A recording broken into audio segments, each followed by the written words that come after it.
Step 1, wake up early, gonna rise with the sun. Step 2, get some good, some food in you. Step 3, think real hard about what you wanna be. Step 4, everybody just do your thing. Wake up, today's gonna be a good day. Wake up, today's gonna be a good day. Wake up, today's gonna be a good day. Wake up, today's gonna be a good day. Wake up, today's gonna be a good day. Wake up, today's gonna be a good day. Wake up, today's gonna be a good day. Wake up, today's gonna be a good day. Yo.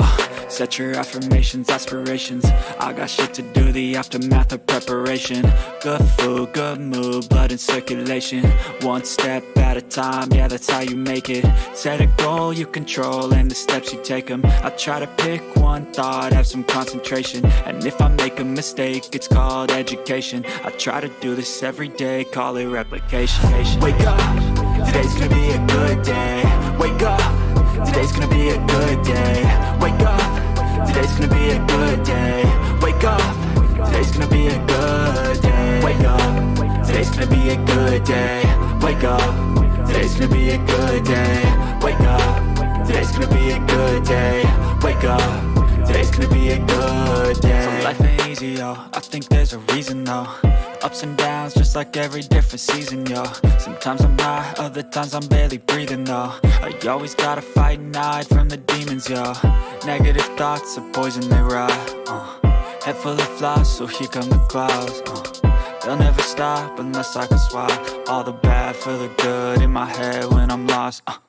Yeah, so I'ma fake it till I make it. Positive thoughts are overtaken, I got patience. One day at a time is how you operate a cadence. A flow, you grow, you show yourself a foundation. Stay away from all the shit that causes temptation. I know that I like to do it cause it's sensation. I live my life in my head like a narration. Don't expect greatness, do my best, man, I'll take it. Wake up, today's gonna be a good day. Wake up, today's gonna be a good day. Wake up, today's gonna be a good day. Wake up, today's gonna be a good day. Wake up, today's gonna be a good day. Wake up, today's gonna be a good day. Wake up, today's gonna be a good day. Wake up, today's gonna be a good day. Wake up early, gonna rise with the sun. Step 2, get some good, some food in you. Step 3. Well, good morning, my beautiful coffee beans. Welcome to the Bullhorn Betty channel. I cannot hear this song, and we're probably going to end it a little early as we move on to the other songs in the record. So you're probably not going to be hearing my sound card as well.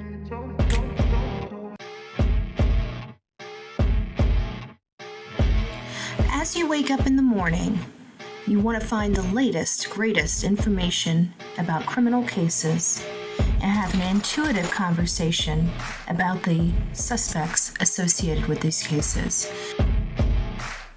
Head over to the Bullhorn Betty channel on YouTube.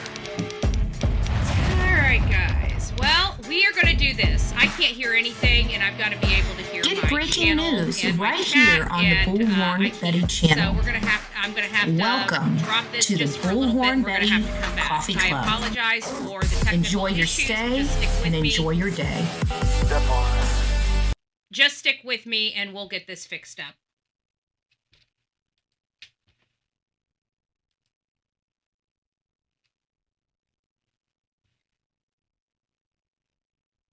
Step 1, wake up early, gonna rise with the sun. Step 2. All right, now we are back, and my audio is working. Please enjoy the Bullhorn Betty channel.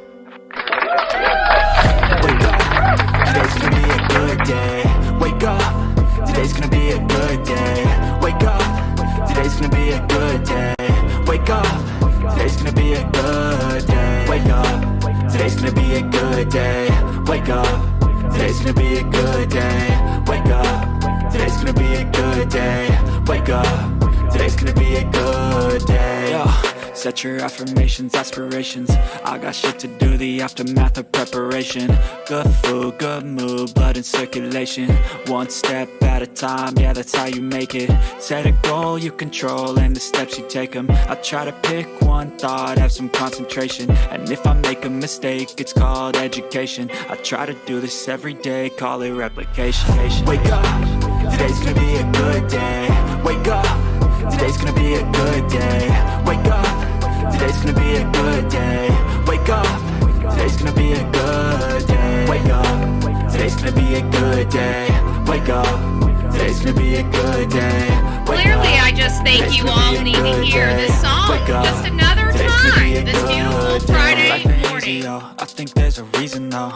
Ups and downs, just like every different season, yo. Good morning, Sometimes my I'm not, beautiful other times I'm coffee barely beans. breathing, This is though. the Bullhorn You always Betty gotta fight channel. and Thank hide you from for the all demons, being yo. here Negative this thoughts, a wonderful poison they morning. ride. Head full of flies, so here come the clouds. They'll never stop unless I can swap all the bad for the good in my head when I'm lost. Yeah, so I'ma fake it till I make it. Positive thoughts are overtaken, I got patience. One day at a time is how you operate a cadence. A flow, you grow, you show yourself a foundation. Stay away from all the shit that causes temptation. I know that I like to do it cause it's sensation. I live my life in my head like a narration. Don't expect greatness, do my best, man, I'll take it. Wake up, today's gonna be a good day. Wake up, today's gonna be a good day. Wake up, today's gonna be a good day. Wake up, today's gonna be a good day. Wake up, today's gonna be a good day. Wake up, today's gonna be a good day. Wake up, today's gonna be a good day. Wake up, today's gonna be a good day. Wake up, really gon' rise with the sun. Step 2, get some good, some food in you. Step 3, think real hard about what you wanna be. Step 4, everybody just do your thing.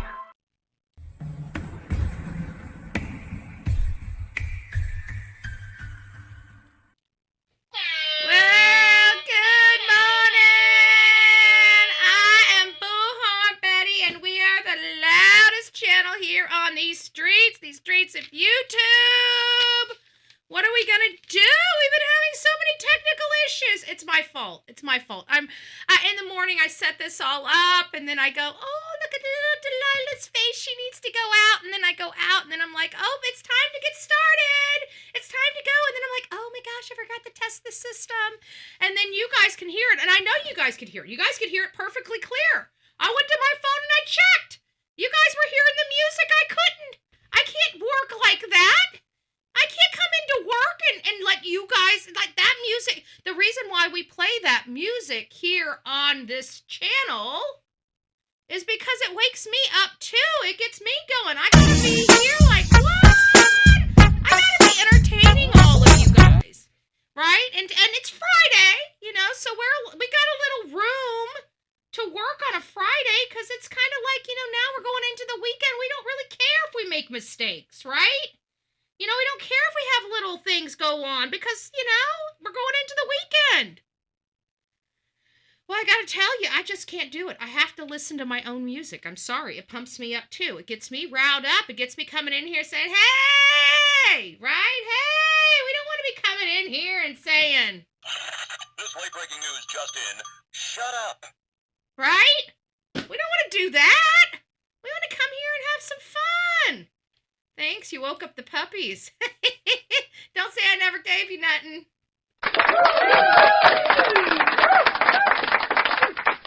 Don't say I never gave you nothing. So, guys, we're on the Bullhorn Betty channel. This is where we cover true crime. We get into the nitty-gritty of these cases, and lately we've had a lot of cases that have been moving moving right along, and so it's not really things that we're going to be able to spend a whole lot of time going over. But we still have a few, we're still very perplexed on Ashlee Buzzard. We're still very perplexed on Kada Scott. Trying to figure out what happened. We do have a cause of death. We're going to be going over that. So this morning, we're going to be kicking off the show with Sebastian Rogers. Then we're going to go into the Sumner County Library Board. We're going to be discussing the case. We're going to be going over Trade Talk this morning, the White House Ballroom.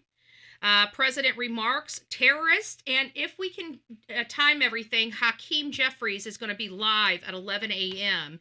And I would like to hear his remarks. And then we're going to be jumping into Melodee and Kada. So that's kind of where we're at in the grand scheme of things of our show this morning. So we're going to be kicking it off this morning with a good morning to everybody. And then we're going to dive right into Sebastian Rogers. So let me get up here since we were having so many technical issues. If I can get this sticky note to quit messing with my my mouse, it'd be great. It'd be great. So I'm just going to say hi to a few of you. Donna, it's nice to see you. Tulips, Melanie, The Real Me Too, Sonia, Pat, good morning. Dawn, it's nice to see you. Veronica, good morning. Good morning. Pat, Kathleen, good morning. We have Jen. It's me, Jen. I don't know if she's here. She might be working, but if she does, the replay crew want to say hey, hey, hey, and along with Emma across the pond, another one of our mods that moderate our chat and our channel on here as well as Facebook. So always say hi to our beautiful chats. They work very, very, very hard. Newbie now, it's nice to see you. Good morning. Me and you, good morning. March, it's nice to see you. Crystal Pistol, Peace, Love, Jeeps, it's nice to have you.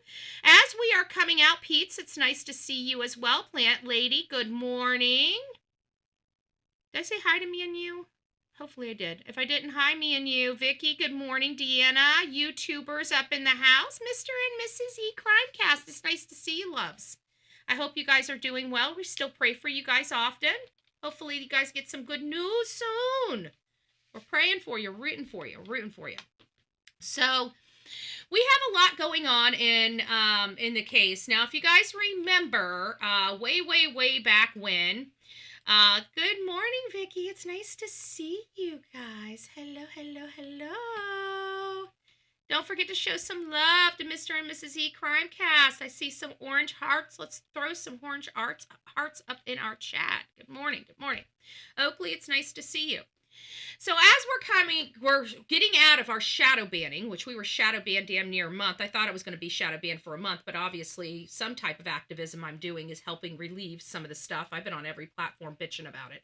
I will tell you that. I do not play when I don't do anything wrong, you know? People don't like my speech. Well, the last time I checked in America, that's still okay. You don't have to like my speech. Trust me. Half the speech I hear out there, I can't stand. You don't hear me going and trying to shut people up. You know? Even all these hate channels, they want to run stories about me. I never file privacy complaints. But cowards do, right? Have several cowards on these channels that want to pick a fight with Bullhorn Betty and then go and complain about privacy when Betty turns around and bites you in your butt. Cowards. But I digress. Let's change the tune up here in the chat. So Sebastian Rogers, one of the major cases that we took, this was when my life was completely, utterly falling apart, and I learned about the case of Sebastian Wayne Drake Rogers, and I kind of jumped into this case with both feet. I just wanted to help. It was, taking my mind off some of the personal issues I was going through at the time. My car was broke down. I was going through a major public separation where my ex had a years-long affair. I had these hate channels breathing down my neck for no reason, just for working and breathing.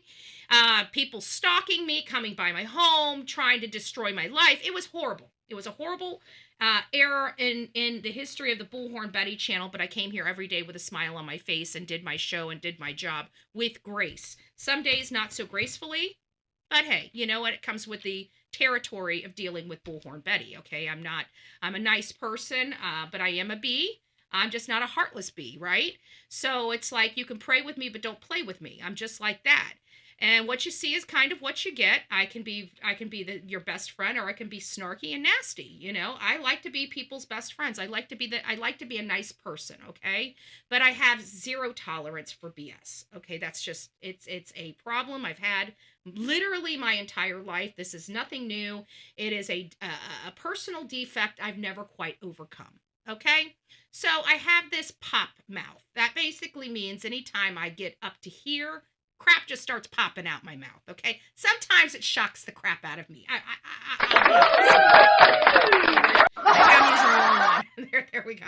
You know, I'm just saying, sometimes I worry what comes out of my own mouth when I'm upset, okay? I'm just saying.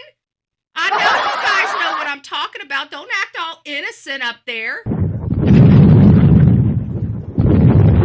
I wish I had a squeaky door so we have that squeaky door, you know, like your closet, your secrets in your closet are opening up too. We're going to let those little ghosts out of your closet too, right? We all have them. But Sebastian's case, you know, it came to my desk, and of course, you know, I sat with it for quite a while, researched it with, I mean, our moderators and it was probably the last case we worked that hard on. I mean, we work hard, but there was a lot of stuff going on, you know, before the court hearings were starting to speed up, and I basically stopped all communication with everybody because I didn't want any private communications getting drug into my court hearing, because discovery's a pain in the ass, and you still, whether it's going to go into the court case or not, some stuff still has to be produced. So I just cut off all communication with everybody, right? I had very limited communication going into that, but that was our major conversation where we were in the chat and just really honing in all hours of the night. We were working. If it wasn't me with insomnia, it was Sonia or the real Me Too, or even Pebbles for that matter. I'd walk into our group chat, and there would be somebody up all day and night feeding information about the Sebastian Rogers case. So we had a good hand on the pulse of what was going on and what was being said on all fronts with that particular case. And we realized very early on something was just not sitting right with us with Mom. And actually, to be honest with you, that's inaccurate. Something wasn't sitting right with us with Chris, because there for a while we all believed Chris was the one home.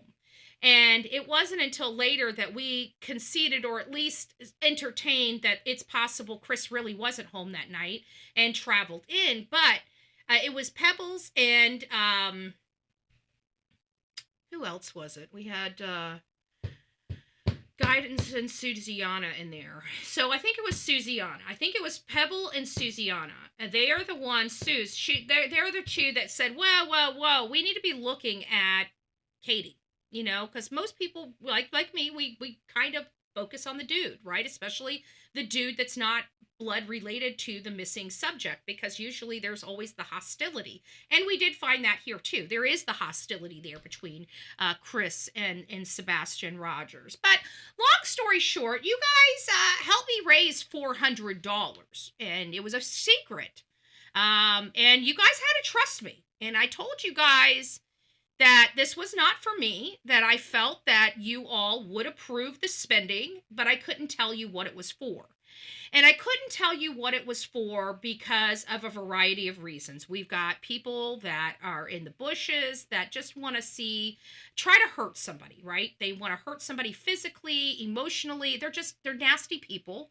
They're demons as far as I'm concerned. They're demonic, right? Hey, Army vet, it's nice to see you. But at the end of the day, people just like hurting people.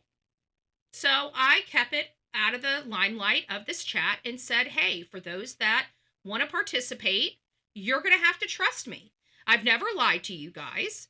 Let me say, I'm sure I've misrepresented some stuff, but it wasn't intentional. I'm not going to take that away, because I deal with breaking news and fluid situations. So there are some things on this channel that get misrepresented in those breaking news times, and we have to own it. But at the end of the day, it's the name of the game. I mean, we got a fluid situation. You know, there's so much information coming out all at once. You're trying to fact find it as quickly as possible, but you know, you do make mistakes, and some information that shouldn't been out gets out or was misrepresented, and people are confused. So you got to kind of walk it back or explain how you got there or whatnot. And we do that. Not a problem. But you know, I've never lied to my audience. I've never come here and told you to do this and I'll do that, right? And I do this. I mean, we've heard that, even down to when we were raising money to go and provide groceries to Fort Myers when Fort Myers was completely decimated from hurricanes. These people are trying to say I'm stealing. Like, I've got no reason to steal money, okay? I own my own house, for flip's sake. These people are renting freaking in the ghetto. I mean, come on. I have no reason to steal people's funds. Anyways, long story short is, but you guys trusted me. You guys helped me raise $400, and I promised you guys I would tell you. And then I told you I'd tell you back in September, and then I just kind of didn't tell you guys back in September because it really was for an October event. And if I told you in September, then you guys would know what it was for, and it would defeated the purpose. So what we did is we found out with the Sebastian Wayne Drake Rogers case that a lovely lady wanted to be proactive. There was going to be a huge community gathering, and she wanted to be able to hand out flyers for Sebastian. And so she took it upon herself to reach out to the county to find out, what the rules were, just being a sweetheart, right? Just being a doll. And she wanted to find out what the rules were and where, how she could do this. I think at first she wanted a booth or a table. And they basically denied her being able to advocate. Now, they put chlamydia, this nasty, fat, disgusting, looks like a meth addict lady, let her have a table in there. This lady cusses, she's disgusting, doesn't clean her house, just a fat slob.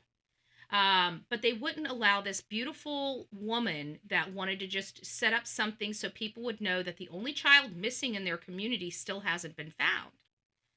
And so she was denied. But they allowed this fat pig that has a disgusting mouth, toilet, can't even freaking clean her toilet, disgusting, like just nasty lady that everybody knows is nasty. She could have, because she was friends with Chris and Katie, she could have a table, but not somebody that was advocating for this young boy that's missing from their community. Very sad, very sad. And so it enraged me. And as many of you guys know, I am going to be going in that county. We're going to be setting up. I've been praying over this. I almost decided to cancel the event in February for some personal reasons and stuff like that. But I'm going to go ahead and move forward with it. But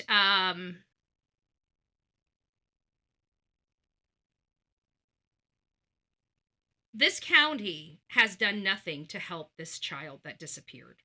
The citizens in this community, outside of a few, I don't want to paint with a huge brush because there are people in this community that stuck their neck out pretty big.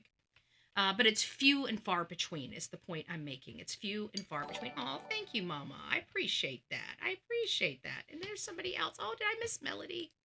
I bet you I did miss Melodee. I'll have to go back up there and thank you guys personally. Thank you guys. But, at the end of the day, outside of a few people, nobody wanted to care. Nobody wanted to inconvenience their life for a child missing from their community, a disabled child missing from. I have such a poor and a sour taste in my mouth for Sumner County. And it's not just there. I can now see why they're in the situation that they're in. Okay. I can kind of see why they're in the situation they're in. I look at their citizens in that community. The citizens in that community are fake Christians, in my opinion. A lot of them are. And people are going to be like, Betty, you can't say that. I can do whatever the heck I want to do. Because, at the end of the day, I've watched these people for almost 2 years and they disgust me. The community itself is disgusting. Because nobody wants to raise their voice for a child missing in their community. And if you're not going to stand up for a child missing in your community, what are you going to do? There's only a handful of people in that community that have done that. That make Sebastian, the one missing child in their community, front and center. And I'm sorry if people in that community are angry with me for saying that. But you know what? It angers me when I see an entire community tap out and sit out and bench themselves when there's a child missing from their community. I find it appalling, personally, morally. I find it morally corrupt. Definitely not a Christian bone. Not something that I see a lot of Christianity, the kind of Christianity that we need in communities like this. And I'm hoping that people get back to that. I think they're making strides to get back to that. Their library person, the library board. They just filled a vacancy with the county library board, and I couldn't be any more pleased in who was ultimately selected. We're going to go through that here in just a little bit.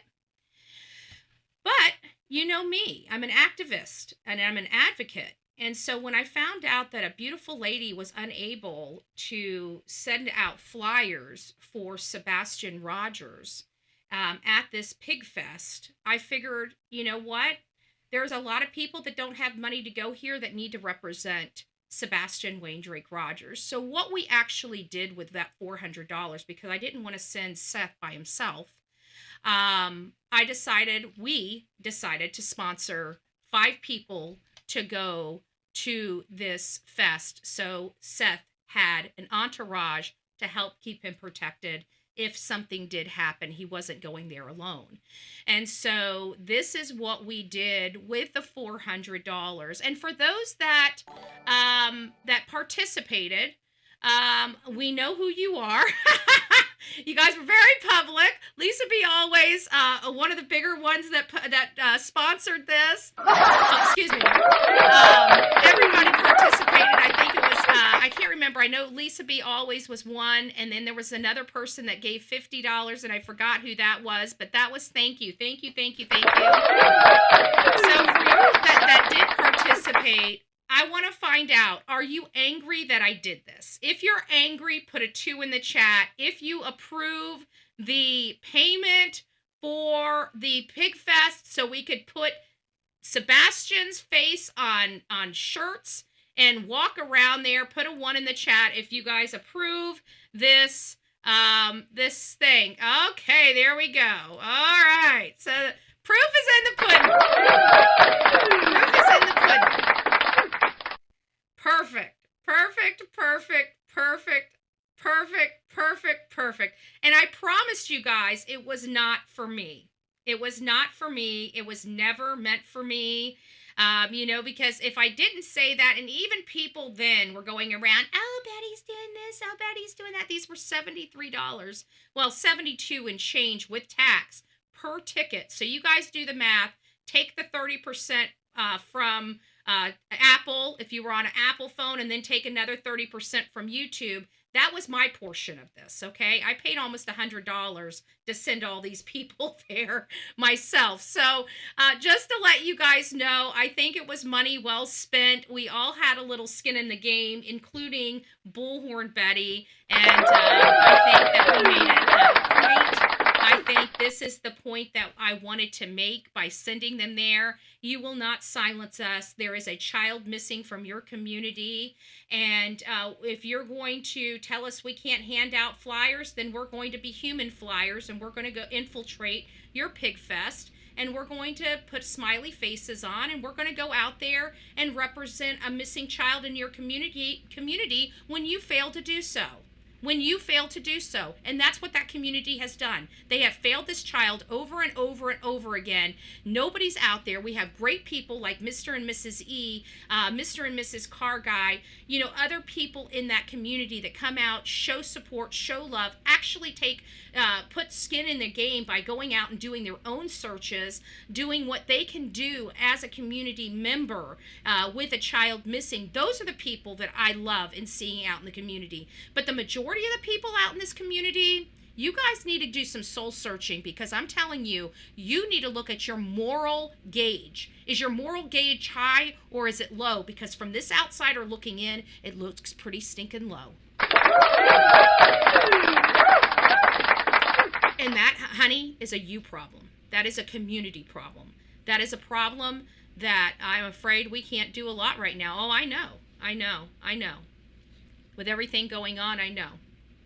But it doesn't matter. You guys have always been there. You guys were one of the first people that stood up and wanted to help. So, and I know that because I know how soon we got into this story, and how soon after you guys were reaching out to me to speak to me and all this other stuff. You guys were one of the first families I actually spoke to about autism and different stuff. It was very, very beneficial to me. It was very, very, very, very beneficial to me. Oh, thank you. Oh, thank you, Veronica. I appreciate it. But there are people out there that do care. It's just a damn shame. It's a damn shame that so many do not, or don't want to be inconvenienced. And that's my problem. Nobody wants to be inconvenienced. So I'm glad we got to send them out there. They made a great impression. We bought their dinner. I gotta be honest with you. I'm a little jelly, okay? I'm a little jelly. I'm wondering, did I miss a great opportunity for a great steak? You know what I'm saying? For a great steak. But if you guys remember, I'm kind of anti-steak this day and age. It was after my steak I got arrested for breathing in Sumner County. Didn't break a law. I was just there taking up space, and Sumner County thinks that that's good enough reason to arrest somebody. So I'm just saying, this is a very, very corrupt county. And we went in there. We did what we thought we could do to change the dynamic and let this community know you're not going to get in our way. Okay, this is step one. I'm telling you, you're not going to get in our way. This child is missing. 2 people in your community seem to be responsible for it, and we're not going to stop until he's brought home. And at this point, he's becoming home. Now, we're pretty sure at this point this is not good news. You know, this is not going to end well. I mean, we're at 2 years. We know better. But at the end of the day, we just want the whole community to know we're coming in. We're going to be raising our voices. We're going to make sure that everybody knows that we're fighting for this boy, and we could really use the community's help. You know, the community where he disappeared from. We could use their help.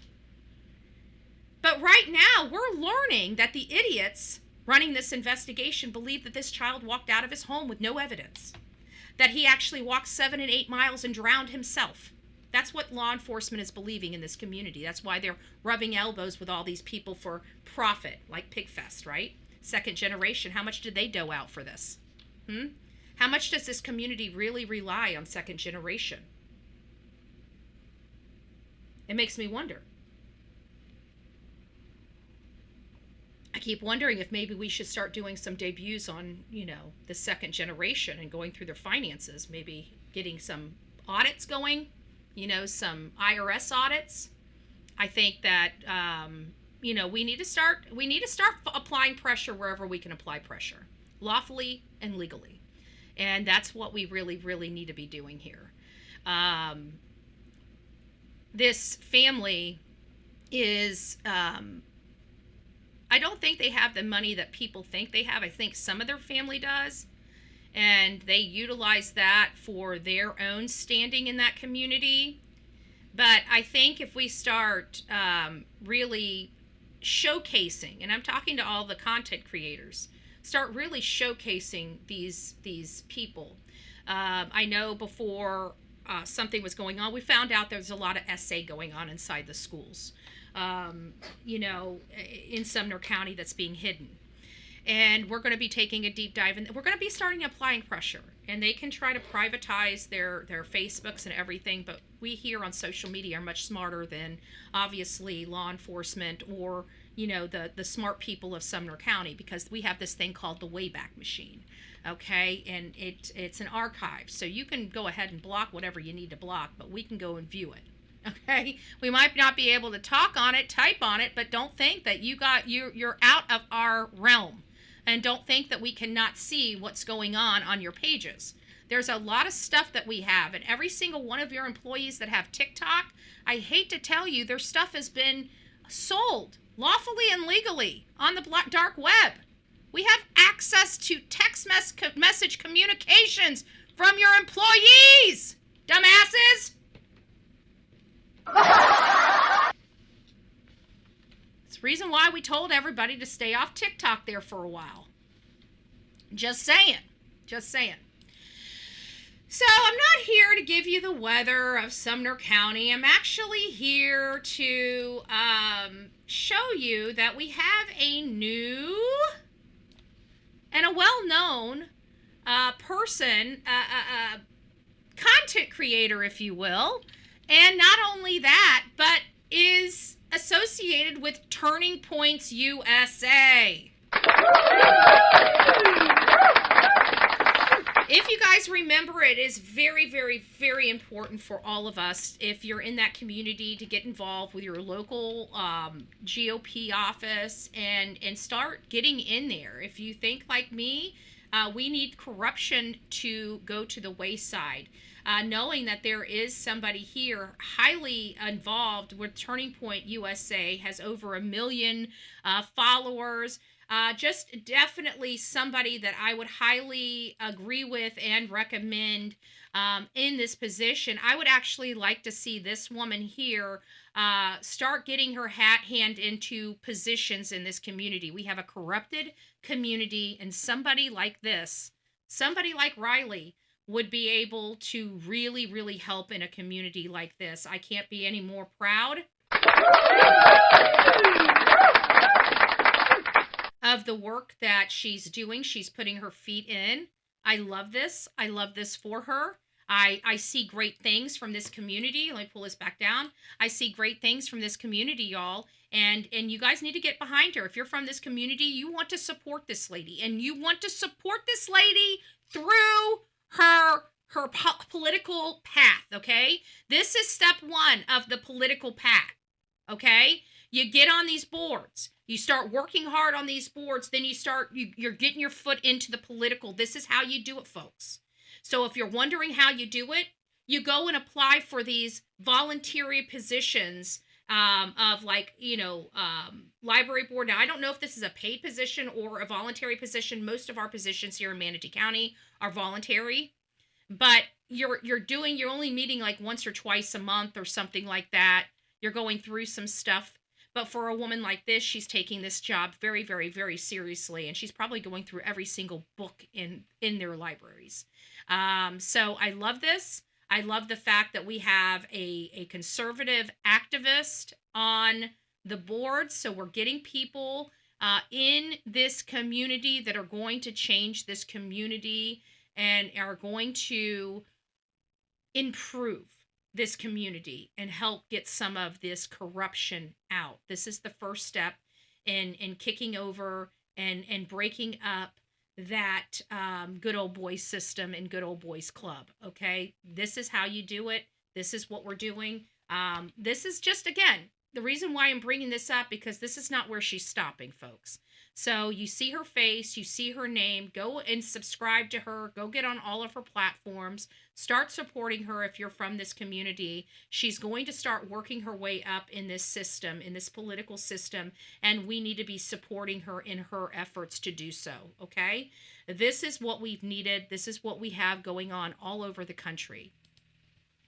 So Riley Gaines is an American conservative political activist. Will be filing vacancy on Sumner County Commission Library Board. Say hello to your newest Sumner County Library Board member. I'm honored to serve the community I grew up in and the one where we will raise our daughter.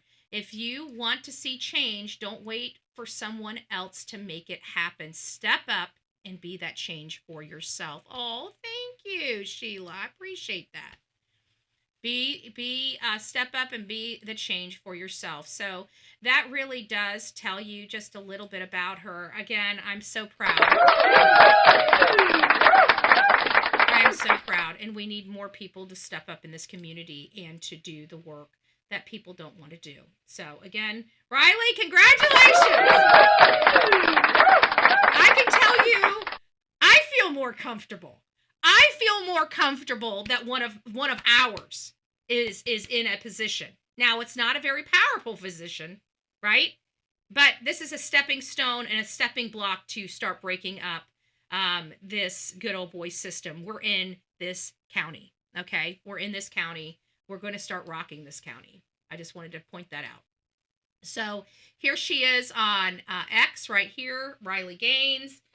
Again, you're going to want to go and get, it is a start. It's a start. We didn't even know she lives here. Well, you guys are very, very blessed. I will tell you that. Very, very, very, very blessed. You have no idea. But seeing somebody step up into this place, seeing somebody, which I knew if I was on, because I'm associated with a lot of people. I don't necessarily have to pick up the phone and call people. I'm associated. If you notice anything, what do the conservatives do? Where do we go? We're communicating with each other. We're driving the message without having to be in back rooms, sleazy back rooms. We do it all in the light and all publicly. All you have to do is follow us on social media. We all communicate together on social media. Look at who when we're having conversations or points to make, look at who all we're tagging.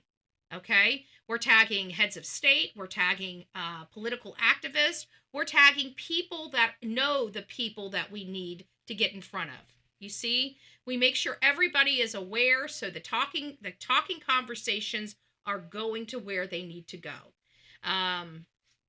It's been quite an interesting, I can say, an interesting way of doing business over the last 10 years in the political world. I will be honest with you, seeing a president meme and make people lose their ever-loving mind, like just get so enraged and spitting angry.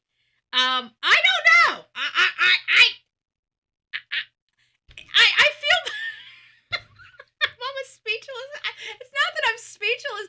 It's like I know when I say this when this comes out of my mouth, I know no matter what, somebody's gonna hate me. Somebody's gonna hate me. I find a little joy, okay? I'm sorry. I find a little joy knowing somebody's gonna have a bad day. Just by existing, okay? I don't understand why people are so angry this day and age, but they are. And knowing that a president or a vice president can get a normal person just pissed off. Like, I want you guys to think about this. I mean, like, really think about this. Harry Sessions, is that his name? Sessions, something like that. All right, he's this guy that came from overseas to the United States. He's anti-conservative or anti-American. I don't know what the hell this kid is, okay? He seems like a douche. He just really does. He seems like he's going to be one of those guys that are a womanizer, that thinks he's, he can treat people like this or that or whatever the case may be. Well, there was a meme, because again, presidents prior to Donald Trump just didn't meme. Okay? They didn't gaslight. Not publicly. So anyways, this hairy guy, Donald Trump does this meme where there's waste. Okay? Poop. Okay? Poop waste. And he's getting in his jet. And he's flying over, and Harry's down below, and they let this stuff go, okay? And so Harry writes this, really stuck up, kind of Mike Johnson's got a rod up his butt, right? And he's like, can you please ask the president why he thought it was okay to put fecal matter all over me in a meme or something to that effect? And the VP writes and says, sure, Harry, I'll ask the president for you. Now, I don't know about you. That, to me, is freaking hilarious. Hilarious. Because you're talking about some kid out here on his phone that the president is now picking on, and the VP is like, I'll ask the president for you. Some Joe, some normal kid. Like, he doesn't have a position in office. He's just an a-hole. I'm sorry, I just found it comical. I don't know why. I still find it comical. I won't lie. I still watch the jet.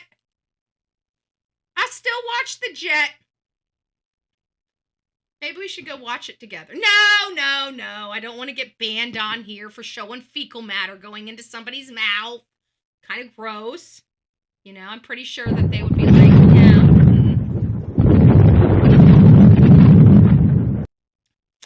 So this is something that somebody had sent me.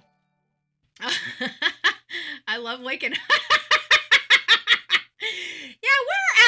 where else on YouTube are you going to find somebody talking about fecal matter before 10 a.m.? I'm just asking for a few friends. So we have something that's going on here, and it says we just learned from Nerdy that Sumner County believes Sebastian ran away and fell into the water, but TBI believes differently. So Sebastian leaving without shoes, coat, nothing, goes 7 miles away on foot. Impossible. This is the insanity of Sumner County. They're idiots. They're Barney Fifes. They don't know their ass from their elbow. They would rather say this kid ran away because they don't want to do their blessed job. And they damn sure don't want to throw their friends in jail. I find them appalling. I find this whole entire county the most disgusting county. And I pray Riley can start getting her foot in the door, start making a great impression, and start moving up in the political world. We need more people that are TPA USA involved in our politics. Any way you can get involved, get involved. I'm just saying, we have to start going in. Right now, I'm in the process of cussing all of my county commissioners out. I am officially going after 2 county commissioners, one that's up for re-election this year, and one that's up for re-election in 2 more years. 3 more years to be exact. And so one of those is Amanda Ballard. She is my personal county commissioner. So she's the one for my zone here, my district. And I'm very disappointed in her. I've been very disappointed in her since I came here. She has a bleeding heart. And all you have to do is go to her for the kids. Oh, it's for the kids, right? And she's ready. She's ready to spend $200 million of taxpayer money. It's for the kids. I can't stand that. You know, we're here to protect children. Don't misunderstand me. But I'm not going to break the bank over hypothetical fear-mongering kid talk, okay? And so I started my campaigning. I went back to my old account, my political account, and I started my campaigning, and basically I'm saying we have got to get rid of these 2 people. We got to get rid of George Cruz, which is my county commissioner at large, and we supported him for his reelection. He's got to go, and so does Amanda Ballard. So Amanda Ballard reached out to me with this long-winded message last night. I'm not going to read it, but I basically said, you know, I told you 2 years ago you lost my vote. You know, what did you expect? What did you think was going to happen? Like she knows, everybody in this county knows knows me, not Bullhorn Betty. They don't know Bullhorn Betty. They know me, Andra, okay? And they all know that once I'm done with somebody, I'm done with somebody, right? And when I go after them, I go after them. I'm scorched earth. I'm very, very public. I let them know I'm coming after them. I gave her 2 years a head start that I was going to come after her. And I was just in my county saying, just on Tuesday, saying we're going to be removing you. And so now she's yelling at me saying, what did I do? You're terrible. That's what she did. You're terrible. I do not do emotional crap. Okay? I don't think that if you are running a county or country, your emotions take a back seat. And when I see you emotional on a dais, you're fired. Period. I don't play. And so now, like I told her, I'm only 1 vote, but she also, why did she reach out to me, right? Because she knows it's not just 1 vote. She knows that my vote is a big vote. My vote is a MAGA vote. My vote is a vote from this community where people, whether they like me or not, know I come with the shit. Whenever I'm coming in, and they support it, whether they like me or not, right? So we're going to have some problems, and I'm hoping that we get a good candidate in Manatee County to unseat Amanda Ballard. And I'm working around the clock to make sure Amanda Ballard has no seat or no place in this county. It's how it goes. And that's what you guys need to do for your community as well. All right, so we haven't stopped. Listen, guys, I want you guys to understand. This photo has been making its rounds. We've been looking at this photo in conjunction with the Sebastian Rogers case for a significant amount of time. One of our people that has, good editing software took one of those specs. Those specs that they're telling us is not anything. It's just all in our head. The car that we're physically seeing right here doesn't exist. It's just all in our head, right? And the shadows behind it, again, doesn't exist and is all in our head. And that's what Sumner County wants us to believe, because they don't want to do their job and they don't want to arrest their friends because their friends did something to their child. And so here, if you look at this is my opinion. I truly believe this is Katie. This looks like what Katie was wearing when she was out at the Texas Roadhouse. It looks like she's in a hoodie. You can kind of see this little hoodie right here. It looks like she's got the ponytail and her hair is kind of coming down her shoulder. And it looks like she's leaning in or looking into the car. It seems like this is the back end. This right here is part of the door. And it looks like there are two people on the outside of the door. That's what it's starting to look like. I've been looking at this picture for a really long time. People think that this is, potentially Sebastian, and this is him being leaned over Chris's arms or whatever, and that this is Chris holding him. And I'm not really, I kind of don't think that now. I'm kind of looking at this, and just follow me here. This right here looks like the back end of the vehicle, okay? This right here looks like a car door that is open. And this looks like a woman that is peering into this car door. And it looks like there are two people. This almost looks like, in my opinion, it looks like a baseball cap. This appears to me to be the defining face of, say, a Christopher Proudfoot. Okay, the baseball cap. It even looks like you can see a little bit of the shadow from the beard, what have you. I kind of feel like this truly is Christopher Proudfoot. I believe this is Katie Proudfoot. And I believe that she's already looking into what may be Sebastian Rogers already on the inside of this vehicle. This is what makes sense to me. So what is this? What is this? I don't believe this is Sebastian. What is this? I believe this is a third person. Okay? I believe we have a car. I believe there's a mom looking into the car, most likely, to her son. This appears to be what I perceive as Christopher Proudfoot. And this perceives to be another person. Either it could be, now I'm just using an example, not saying that they were there, but knowing this family, it seems probable. Like, say, Terry Bowersox, right? It looks like Terry Bowersox does not wear a hat, typically, and he has glasses. Now, I can't see the glasses because of the door, okay? But this, to me, seems like it would be a Terry Bowersox type of person, or it could be a cousin. It could be somebody that Chris knows. It could be a biker, another employee. But that's what I'm thinking we're seeing in this. I know at first we had this all kinds of confused, but that is what I'm seeing. And this came from Twitch. She sent this to me and then drew the outline on it. This is probably because the first photos that I brought, that were brought into me, I had already had the lines around them because I didn't know what the hell I was looking at. So, I'm not, I think the best people that can identify these are radiographer techs. Okay. I don't know if you know what I'm talking about, but, people that deal with,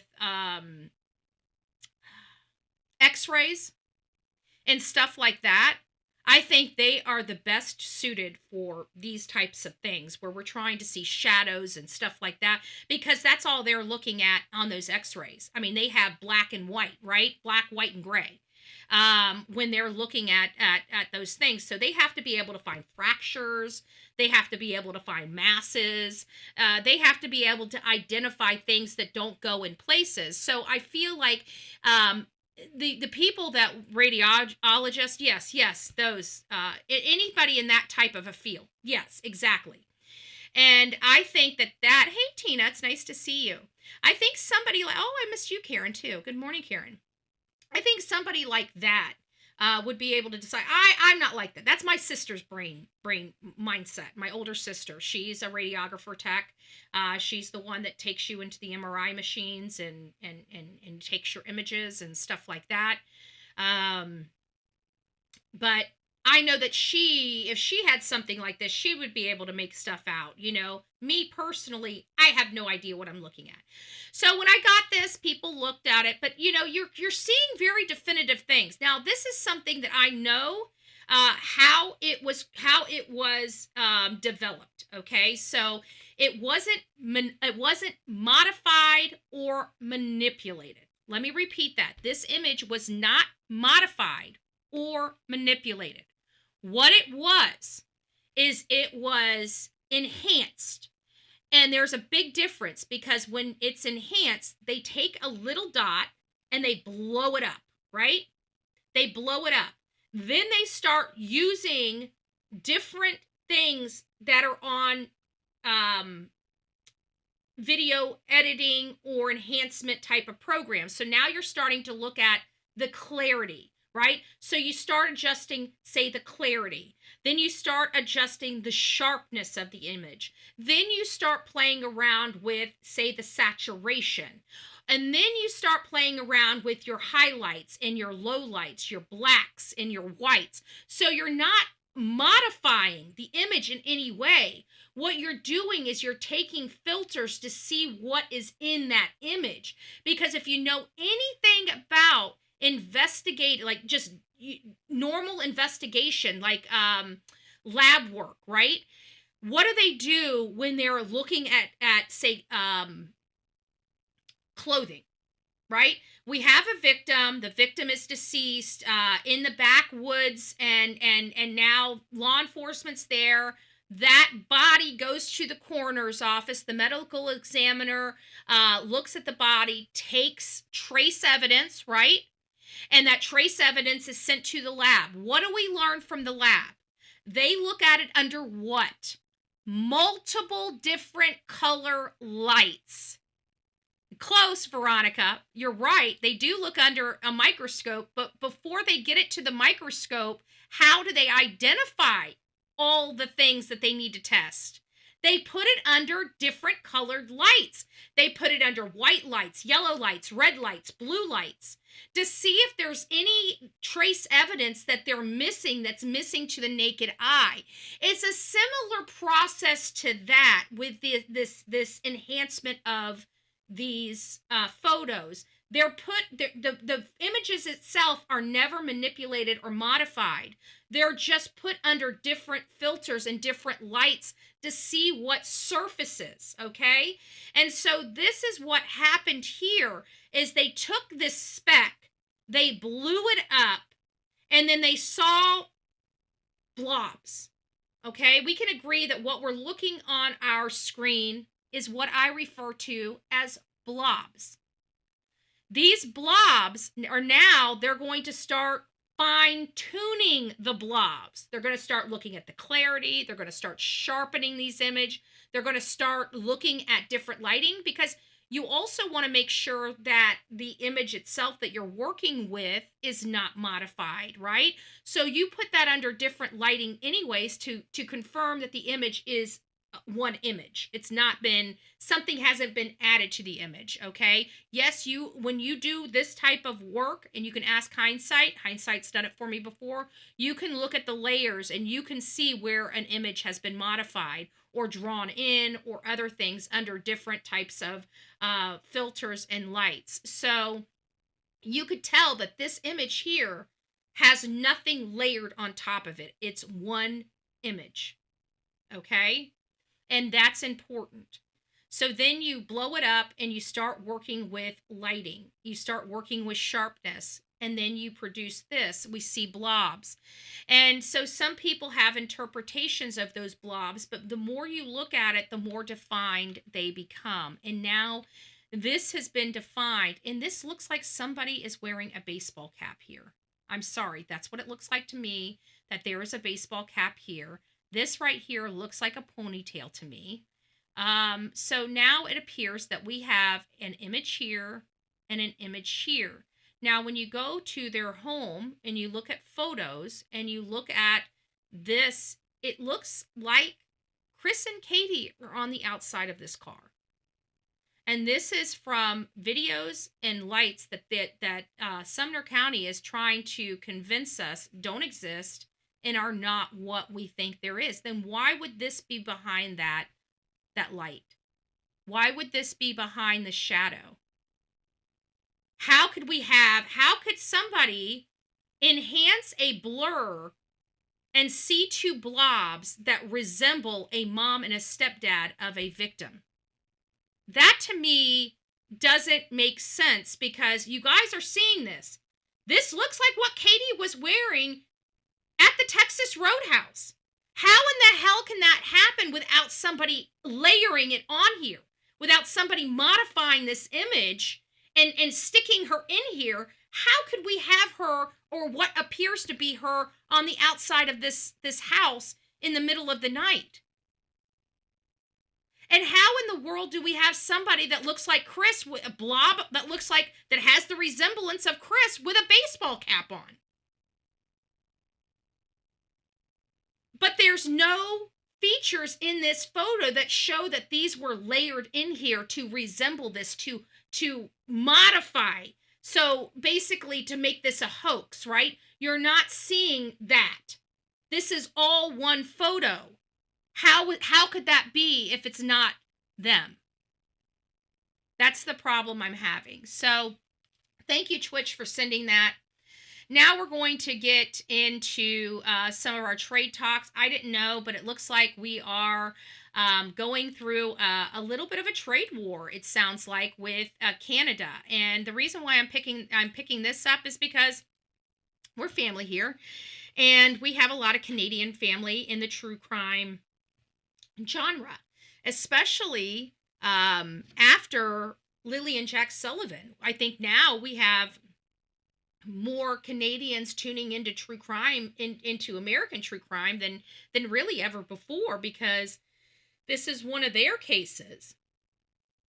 And we do have some Canadian true crime podcasters, like It's a Criming Shame, that are covering the case as well.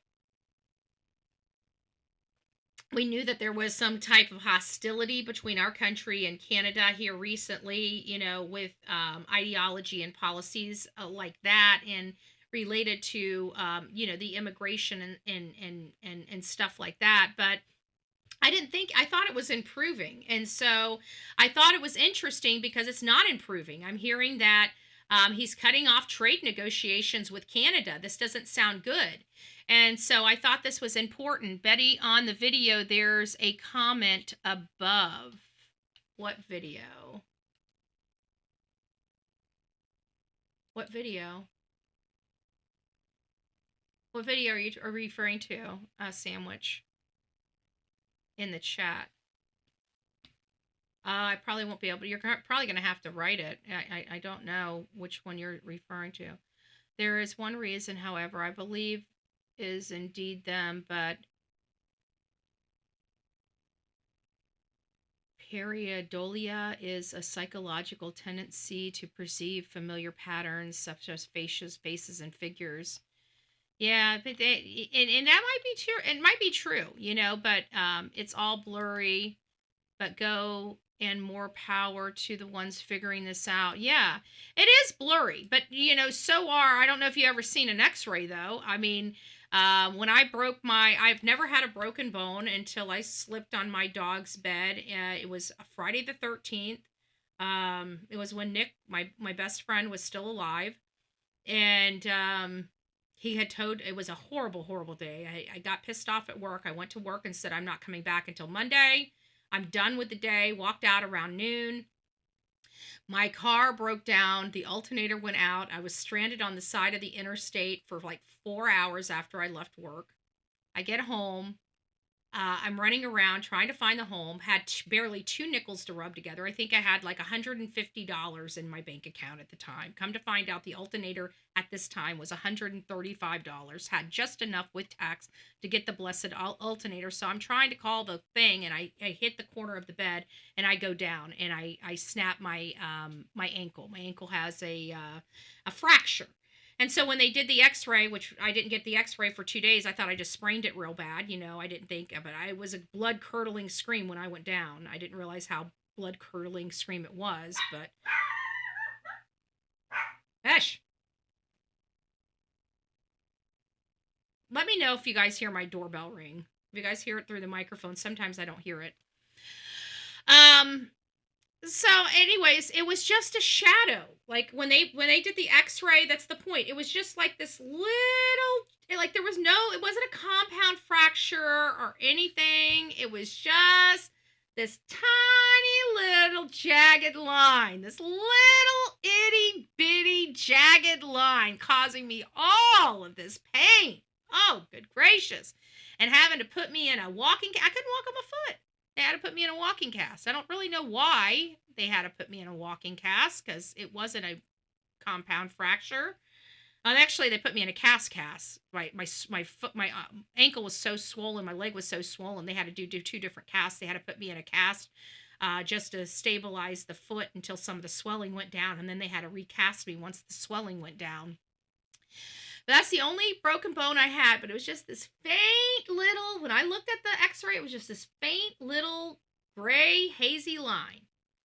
So I think they're going to be the ones that are going to be able to make this, but I don't know what the thing is, because that ish is split your bone all the way up. Well, it's probably what would happen, but I was never a good patient. My leg hair started growing and it became so itchy, and they wouldn't take it off just for me to shave. So I got pissed off and I cut my own cast off, and I just thought doctors didn't know what the hell they were talking about. I'll get out here and I'll show them. I took one step and fell over. The leg didn't even work. It didn't even work. The muscle, it didn't work. I went right over. It didn't prop up nothing. It just went clunk, clunk.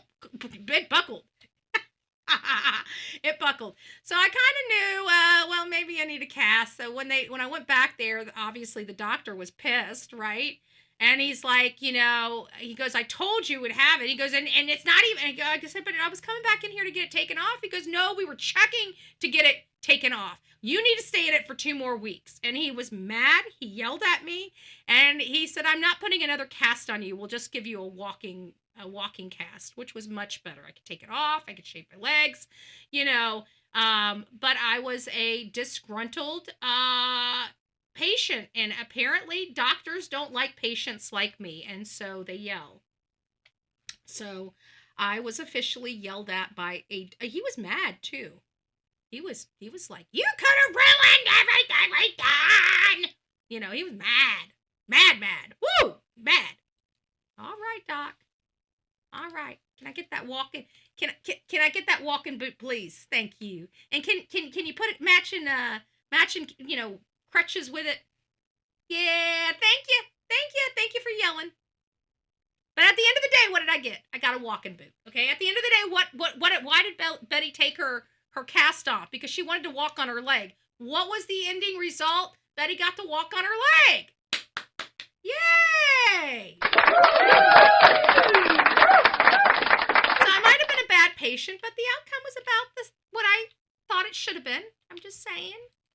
Maybe not what the docky thought, but it is what I thought.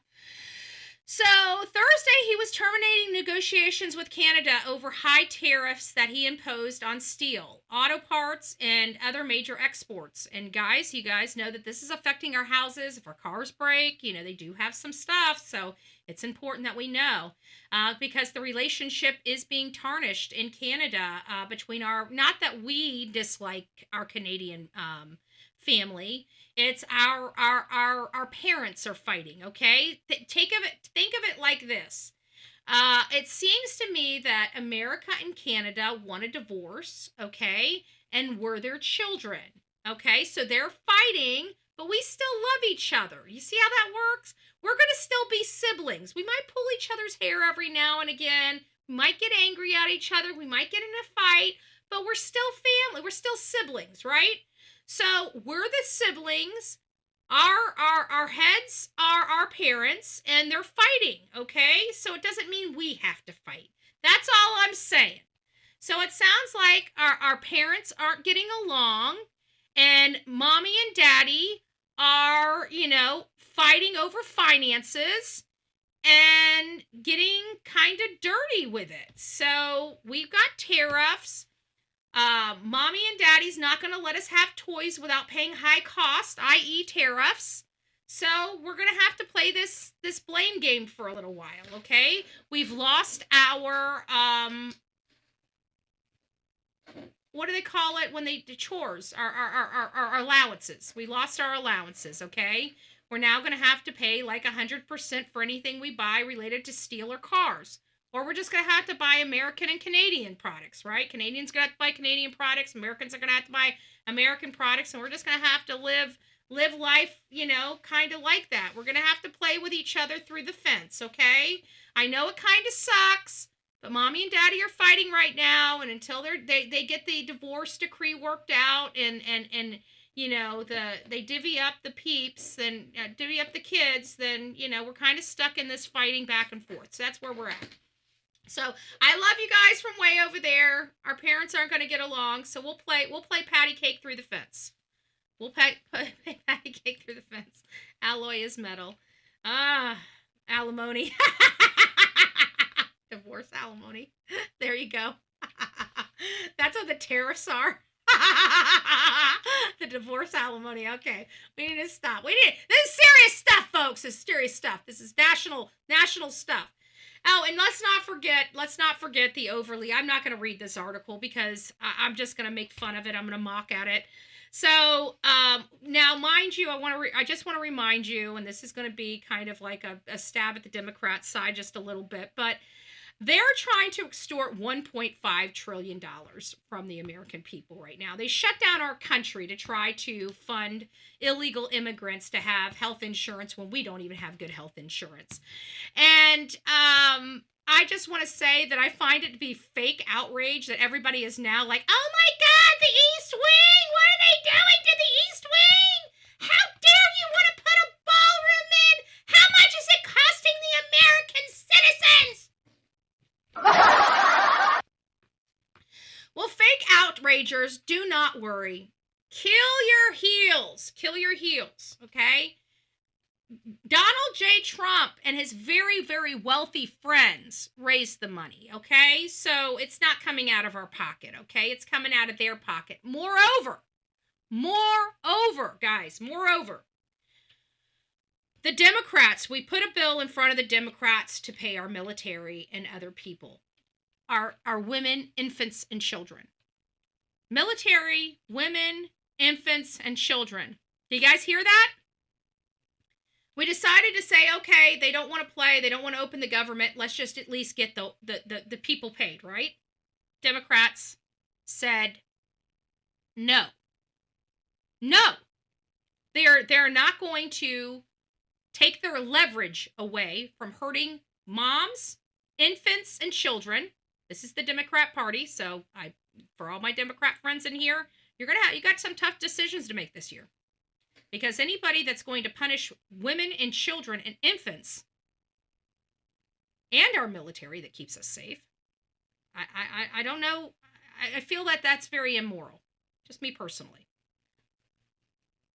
But they put the bill on the floor. The Democrats denied it again.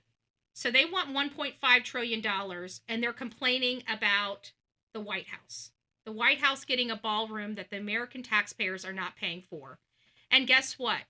Another one of Donald Trump's very rich and very patriotic friends ponied up $130 million to pay our troops. So while the Democrat Party is trying to hurt the American people as much as they possibly can with their temper tantrum, we're trying to find ways to keep this country moving. We're trying to make sure that people that are struggling get paid. And mind you, your politicians, they get paid whether our federal employees do or not. And that has got to change.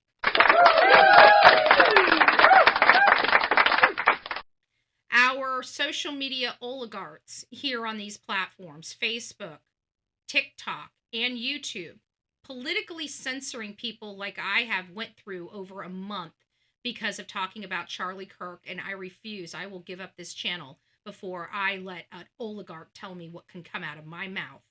Shame on all of you.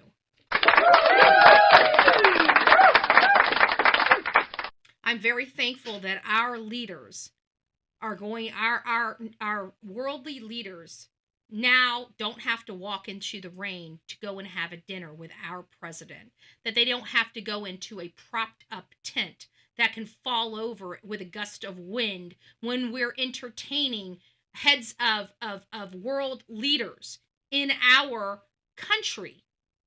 We need a presidential style ballroom for these types of productions when we're handling and whining and dining foreign leaders. Now, you guys may think, oh, well, they don't need that. Are you kidding me? We're trying to make trade deals with these countries. We're trying to get the best deal we can get for the American citizens. And I'm sorry, I think it looks pretty freaking ghetto to have to be walking into the rain and into a tent to have those conversations when we're dealing with huge parties for our world leaders.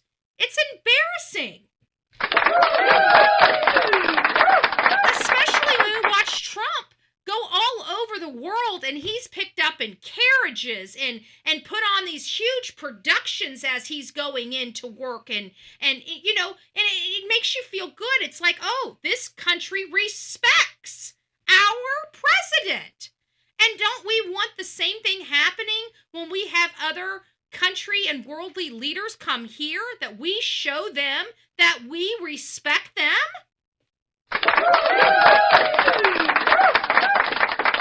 Very thankful. $300 million. $300 million. Amazing. Donald Trump raised it. It's not taking money out of the taxpayers. It's definitely not trying to hurt hardworking American citizens. It's not taking food out of moms, infants, and children's mouths, and it's definitely not taking money out of our military mouths like the Democrat Party is doing right now as they close up our country and refuse to even pay our military. Thank you, Donald J. Trump, President Donald J. Trump, for taking up and standing with our people, the Americans.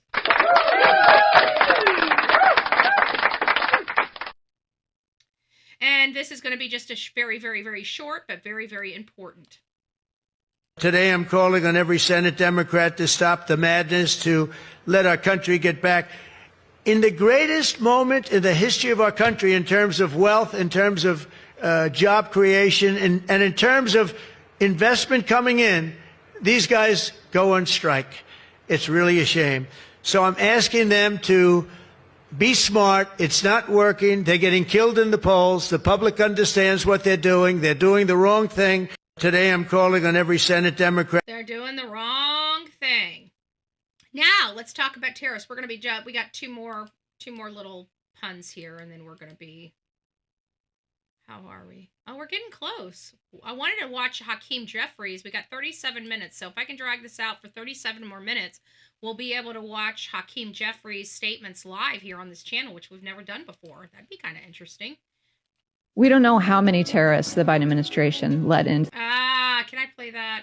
Well, I'll cut it out if they don't let me. The country, but we just found one in Lafayette, Louisiana. Mahmoud al-Muhtadi. He's 33, and he's from Gaza. He got word that on October 7th, this attack was going to happen in Israel. There are records of him on the phone calling for people to enter Israel, said the border was open, bring your guns, bring your ammo, meet me. He was very excited that this was going to cause a third world war. There are phone records of basically tracing his phone near a kibbutz where 60 people were killed, including 4 Americans, and a number kidnapped. He then went to Cairo in Egypt and applied for a permanent visa, also known as a green card, to come to the U.S. The Biden administration granted him that visa, and he entered the U.S. in 2024. Government needs to take into account time and place of applicants. One, we had millions of people who had already entered the U.S. illegally under Biden's open border agenda. But two, you can't vet people from that area. And at this very critical time, vetting is very important. We made this arrest under Attorney General Bondi based on information from Israel. Thank you, Joanne. The Biden administration could have sought that. We don't know how many terrorists the Biden administration let into the country, but we just found one. That's scary. An actual, real-life terrorist living in Louisiana. My sister lives in Louisiana. Okay? Do you guys know how unnerved this information makes me? But I guarantee there's one living in every single state. What state are you in? You've got one right there. Unchecked, completely verifiable too. Like if somebody from the State Department had done their job, just their job, they would have found this and never let this guy in, but they let an actual terrorist that was linked to death of 4 Americans overseas into our country and resides in Louisiana. That's some scary stuff, folks. That's some seriously scary stuff. So this was dropped out. I wanted to read all this to you because I thought this was pretty important. It says, ask former President Barack Hussein Obama whether or not he really believes the 2000 Joe Biden, this is important, Joe Biden got 15 more votes than he did in 2012. Obama got 65.9 million votes versus 81 million votes. Additionally, ask him why. Let me make sure this is up. Yeah, okay, good. I do have it centered right. Ask him why that Joe Biden beat Obama in every swing state, the black vote with the black vote in 2020, even though black votes hate him, but in no other state. The 2020 election was an illegal scam hoax that people of our great country will never forget. And there's more. It says future mayor Melodee, New York is about to become a cautionary tale. They might be going communist. This is they keep calling us communists, the Republican Party communists, but they keep going and promoting literally, like he calls himself a communist. He believes in communism and believes in those types of practices. Most people hate the new Obama library without even realizing that it is the perfect example of DEI over merit. The Obama Foundation selected an inexperienced black woman as the lead architect and committed that more than 50% of contracts would go to minority-owned businesses. The result, the design has been universally panned, years of delay, $300 million over budget and counting, a $40 million lawsuit from a black-owned concrete subcontracting alleging racial discrimination after being blamed for defective work like cracks in the slab and exposed rebar. A few weeks ago, John Brennan said that we need to move on from the Trump-Russia collusion lie. There's no moving on from the greatest political hoax in American history. Accountability is coming for John, and I hope it is. And this is a man that is a Democrat that has been fighting for not necessarily conservative values, but he's been fighting for the American people. He's, like I said, Democrat, but he's putting the American people over his party, and it's what people should be doing. He's been voting every time to help open up our country. And it says, shutting our government down and America loses. 2 million Pennsylvanians depend on SNAP to feed their family. For me, it's hungry Americans over party. Paying military over party. Paying Capitol Police and federal workers over party. Choosing country over party. And I think we need more people like that. Marco Rubio just gave a perfect response to fake news reporter complaining about these drug boats. If people want to stop seeing drug boats blown up, stop sending drugs to the United States. Boom! I love that. Oh, wrong one.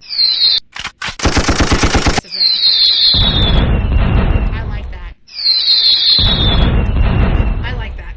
So I wanted to share that with you. And we're back here. Hakeem, it's about another half hour. We'll try to go ahead and oops. Sorry, I hit the wrong button. I hit the wrong button and one of my transitions came in. All right, guys, so here is where we change. I will monitor that Hakeem Jeffries. I just want to see what he has to say since we're on the political topic anyways.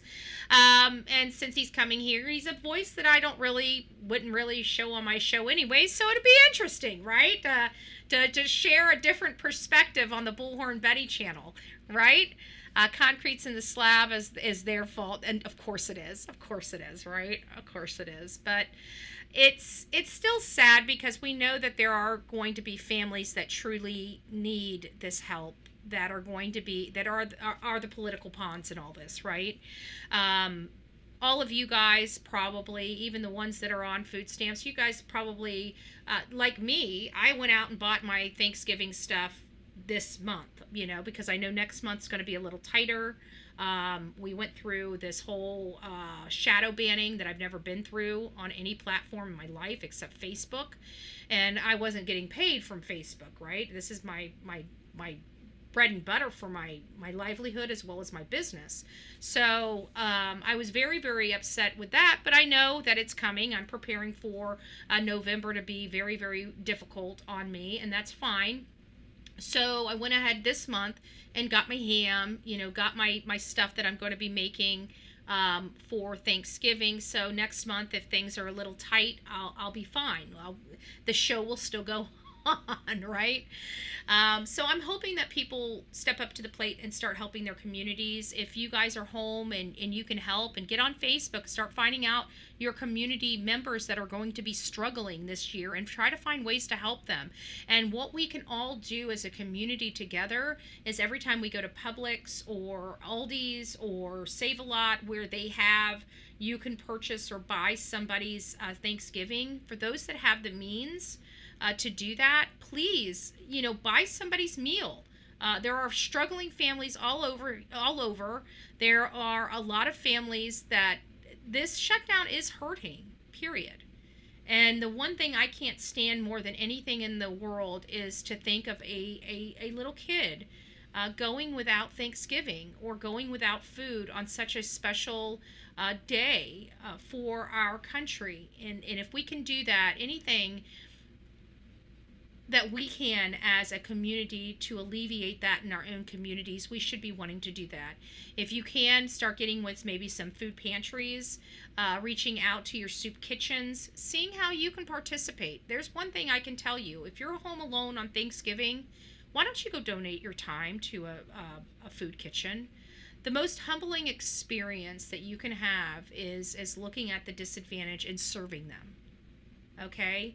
That is the most humbling experience. Well, even if you don't I got ham. I love turkey, though. I love turkey. I think it's because you've never had turkey made right.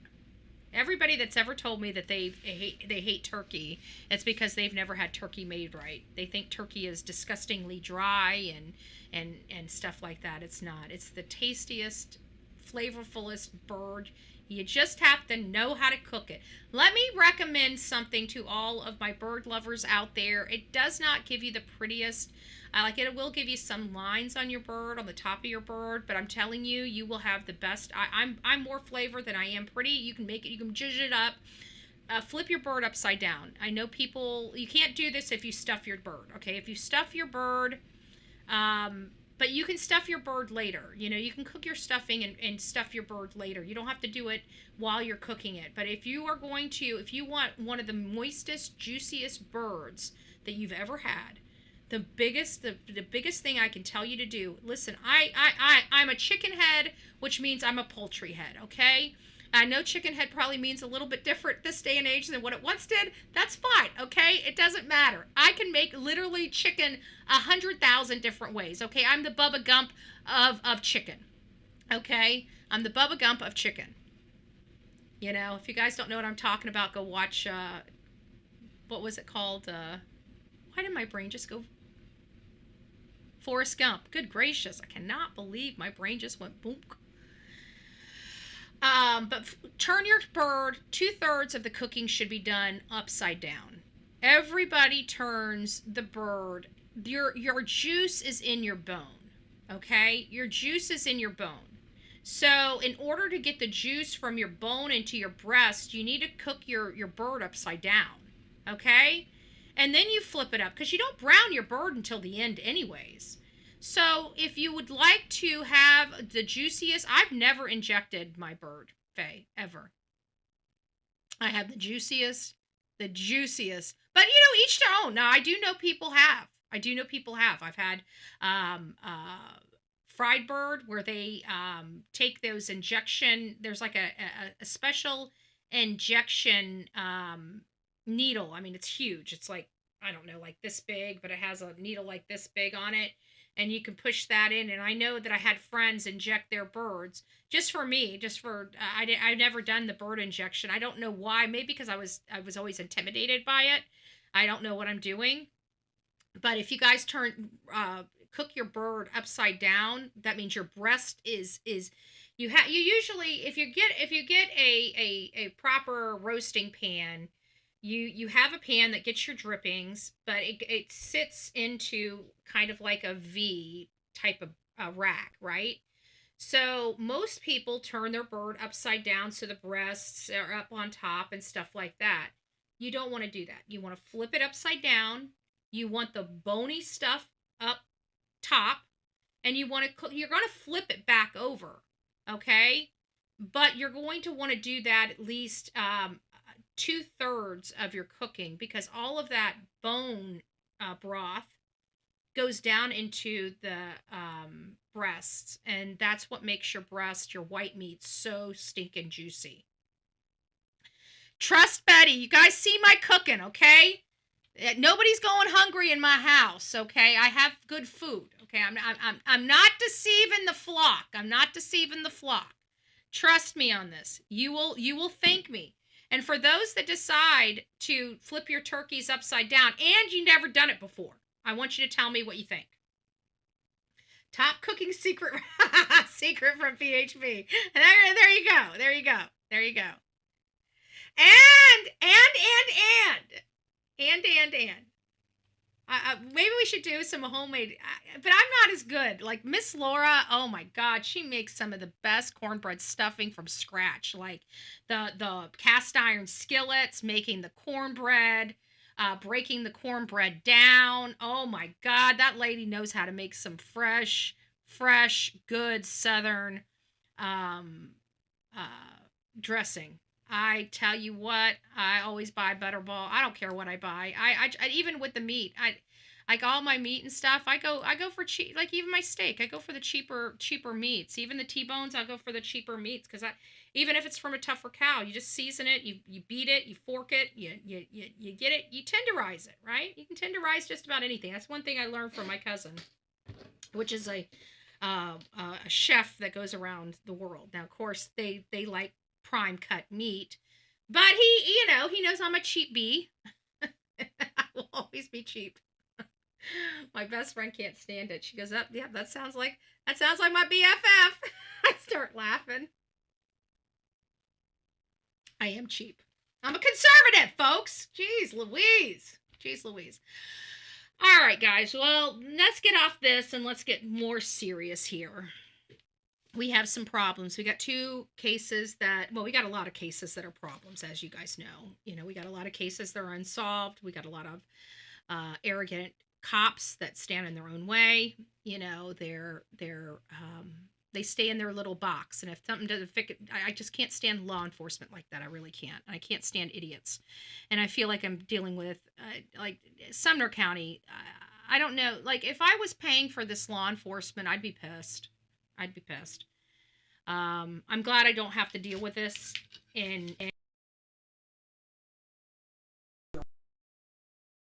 he doesn't want to, do this. He doesn't want to do that. I can tell you that, because I'll get nasty, especially if there's a cop that's arrogant or just being an asshole, which I've had before. I'll cuss them slap out. I'm not a friendly person when I'm upset, right? It's like if you want to keep things down with me when I'm upset, just keep things down with me. But you start, and then you start getting frustrated because I'm frustrated. Trust me, I'm going to be the one that's going to end up getting the last word. I'm just a stubborn woman like that. But here we've got a situation where law enforcement is not really doing what they need to do, and law enforcement around the country, including in Sumner County, is sticking their head in the sand and obstructing their own case when they know they have to, unless they are just so stupid, they have to know that Chris and Katie are involved somehow. There's no ifs, ands, or buts about it. The child walked into the house and there's no evidence of him walking out. Enough said.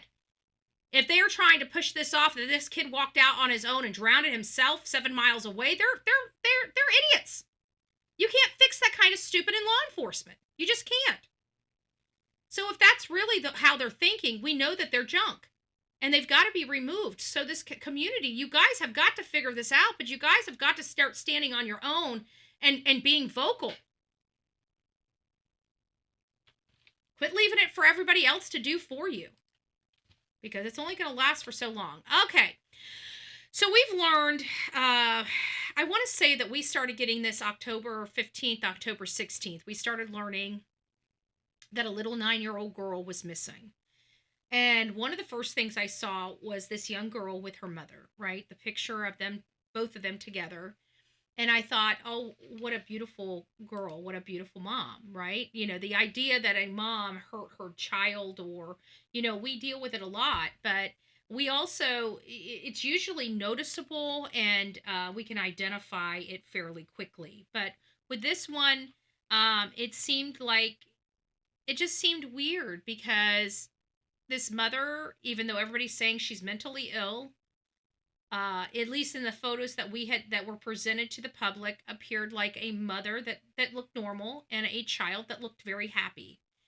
And to hear that the mom has mental illness and the child is missing is pretty shocking. And then we go to learn that the photo that we have of this child, this photo right here, this green one over here, it is 3 years old, 2 years old, something like that. Let me remove this. Let's get our timeline up here. We've got a timeline for her. So what we learned is that the photo is from 2003. Prior to that, we were learning from the family that nobody saw this child for a year. Okay. We had no child. We thought maybe this child was a Harmony. When I say Harmony Montgomery, what I'm referring to, well, most of the time what I'm referring to when I say Harmony Montgomery is the length of time that she was missing before she was reported. Another reference is the fact that her father unalived her and took her body around with him for a significant amount of time before he ultimately dismembered and disposed. And so there's two aspects of Harmony's case that I'm referring to when I say it. So I probably need to clarify this a little more. I thought that maybe she did something to her daughter, a year ago, and was kind of sitting on her and living in the house by herself, got rid of all the family and friends and anybody that could have known or been concerned or anything like that. And so that's kind of where we were at the beginning. And then we find out that that in August, the school did actually see Melodee. So we know in August, which is right here, was seen August 2025. And then, of course, nobody saw this child, or there's no real information from that August sighting to the October 7th car rental. So we know that a white Chevy Malibu was rented on October 7th. We don't know what provoked this rental. We don't know what happened. What we're learning is this child had been part of this homeschooling project in that community, has participated in several outings with other schoolmates as part of her class. So if they went to the zoo, even though she was a homeschool student, she could still participate in going to the school with her classmates. And it sounds like previously she had done all those things, and then whatever happened recently, she stopped doing those things. Now, law enforcement identified that assignments weren't being picked up. One of the questions I had with the PIO officer, the public information officer for Santa Barbara County, was when was her last assignment completed? You know, what triggered all this? Because what I'm kind of seeing, or what my brain is processing, is how I'm setting all this up, is it looks like maybe something happened. Maybe she lost herself and hurt her daughter, right? Hurt her daughter in the house, leading up to her daughter not doing any assignments, and she kept it to herself. This is just one theory. It's not factual information. This is just speculating. We're just talking. We're taking some information and we're playing the tape through to try to hopefully understand what it could mean, right?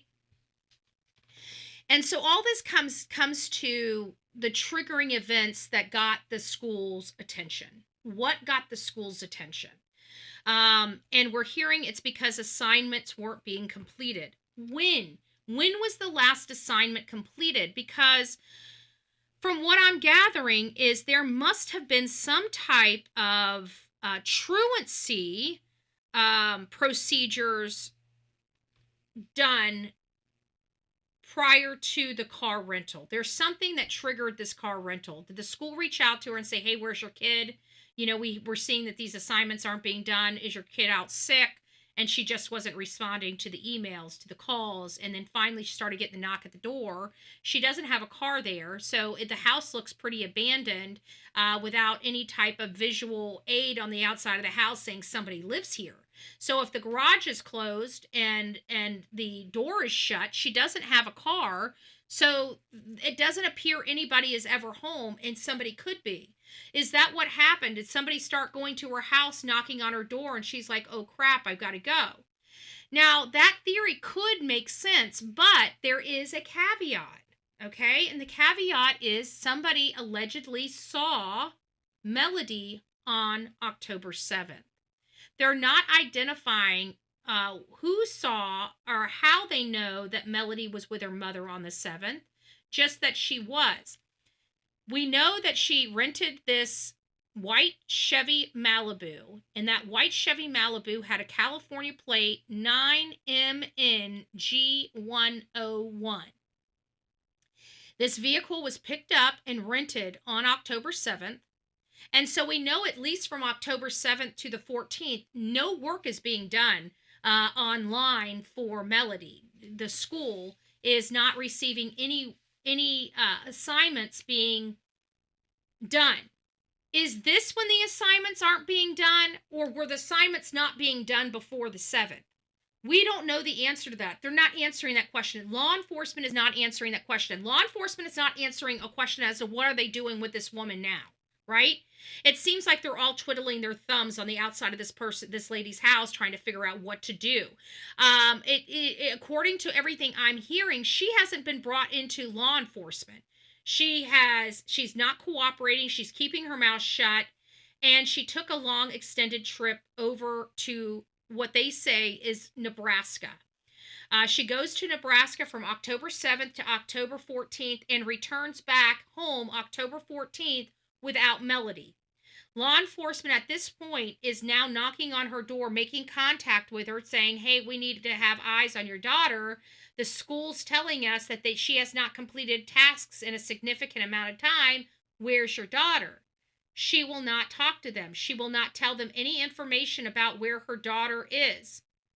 And so it sounds like they finally got a search warrant to go inside that home, and it appears that there's nothing that they can see on the surface. I don't know what that search warrant covered. We don't know. It's going to be sealed. But they did get in the house, and they basically said the child's not there. We don't know. We know that the mother was burning stuff in the fireplace. We have eyewitnesses on the outside of the house that said that a couple nights ago, there was definitely papers at minimum being burnt in the fireplace because they could see the paper flying out of the top of the chimney. So I do believe she's in the process of destroying evidence. What evidence? I don't know. And then we also found out, because we couldn't figure out why Nebraska. They're saying that she went to Nebraska. Everything that we could see is her mother, Ashlee, has lived in, let me move this out of the way. I don't think I need my keyboard right at the moment. Okay, let me just open this up. So it seems like the mom has lived in Santa Maria area more than any other place. And I'm pretty sure the Santa Maria area is probably still Santa Barbara County. She's lived in several different Lompoc areas, but most of her homes, like in Lompoc, which is where she is now, she's off Mars Avenue, but she also lived, she had a P.O. box for Lompoc. She also lived off of North F Street in Lompoc. She lived off of Cypress in Lompoc.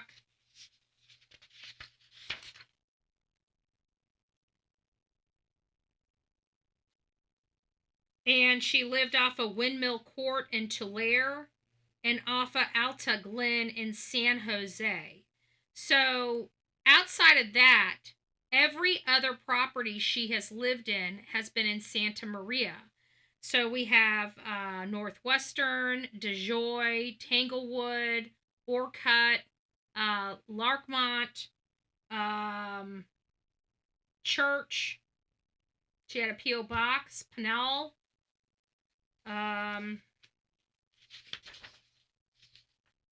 Miller, First, Lampadres, Park, Curtis, Cypress, Parkview.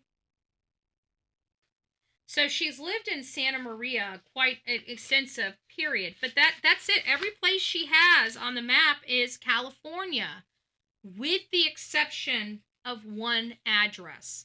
There is one address, and that's Lee Street, Marshalltown, Iowa. 307 Lee Street, Marshalltown, Iowa. It doesn't say when she lived there,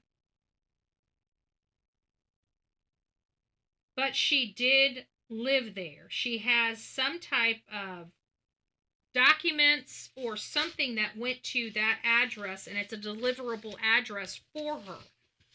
Now, the reason why this is so interesting is because outside of that one address in Iowa, in Marshalltown, Iowa, there is no other areas that she's ever lived in the United States other than California. Now, I find it interesting because she was last obscene or observed, or law enforcement believes that she drove this white Malibu with this California tag of 9MNG101 to Nebraska. They've never told us what location inside Nebraska that they are, where she was, or anything like that. But Nebraska is only one state over from Iowa. One state over from Iowa. Did she move a lot while baby dad was still alive? That's a great question. I don't know. You know, at this point, this is kind of where I would think that we would be in this case, in all fairness, and maybe some of her family, distant family, is watching, or will be watching, or will come across this video in the future. Those questions would be great for us to help. That would help us. If somebody from her family could tell us when she lived in Iowa, when and why. That address seems to be such a fish out of water area. Why? Did she live there, or is this a mistake on the report? there are mistakes on the report here and there. For example, there's an Ashlee Buzzard that has a LinkedIn account attached to this profile that's completely wrong, because she's never lived in South Carolina. And the LinkedIn is for a lady that is highly educated in South Carolina, but she's never lived there. So I know that's wrong. Could that be what the Iowa thing? And I don't think it is. I think there is pertinent information in Iowa, because that's the only thing that explains Nebraska. Think about it. Why Nebraska? Why would she be going toward that area? It seems to me she has connections in Iowa. Somebody needs to be looking at if she knows somebody in Iowa. Is there any distant family there? Did she, and here's another, because we know moms that are to their wits' end and have mental illness can do a lot of damage. We saw that in James Hutchinson's case, the little 6-year-old boy. His mom just was told by her significant other, get rid of the kids. So the woman that she was decided to take her kids and drop them off at a park, and she was just going to drive off and leave them at a restroom, like abandoning a dog on the side of the road. She was going to do that to her children. Well, her youngest son, James, wanted his mom. And so she was forcing him out of the car when he didn't want to get out. And so he grabbed a hold of the door handle to beg his mommy to let him back in, and she drove off. Well, he held on to that door handle and was drugged and lost his life. So mom went back and picked up the other kids and took them back with her and let her son go. And she and the other guy is in jail right now over that. So we know that type of stuff happens. Is that what Ashlee was doing? Was she taking her as far away from her as possible to drop her off at a park somewhere away from her that nobody would know who she belonged to? Or did she take her out there to a lake or a park that she went to or went and visited while she was living in Iowa and drown her? We had an Amish mom, drown her little son out in the lake, said that God told her it was his time or something like that. I can't remember. We played that on this show one of the mornings. It was one of our little 5-minute conversation pieces where this Amish lady was, her older children were pulling her out of the water, and she had already taken one of her kids and drowned him. Are we going to find a situation like that?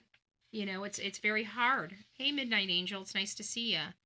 It's hard it's hard, but these things are happening around our country. Parents are doing this to their children.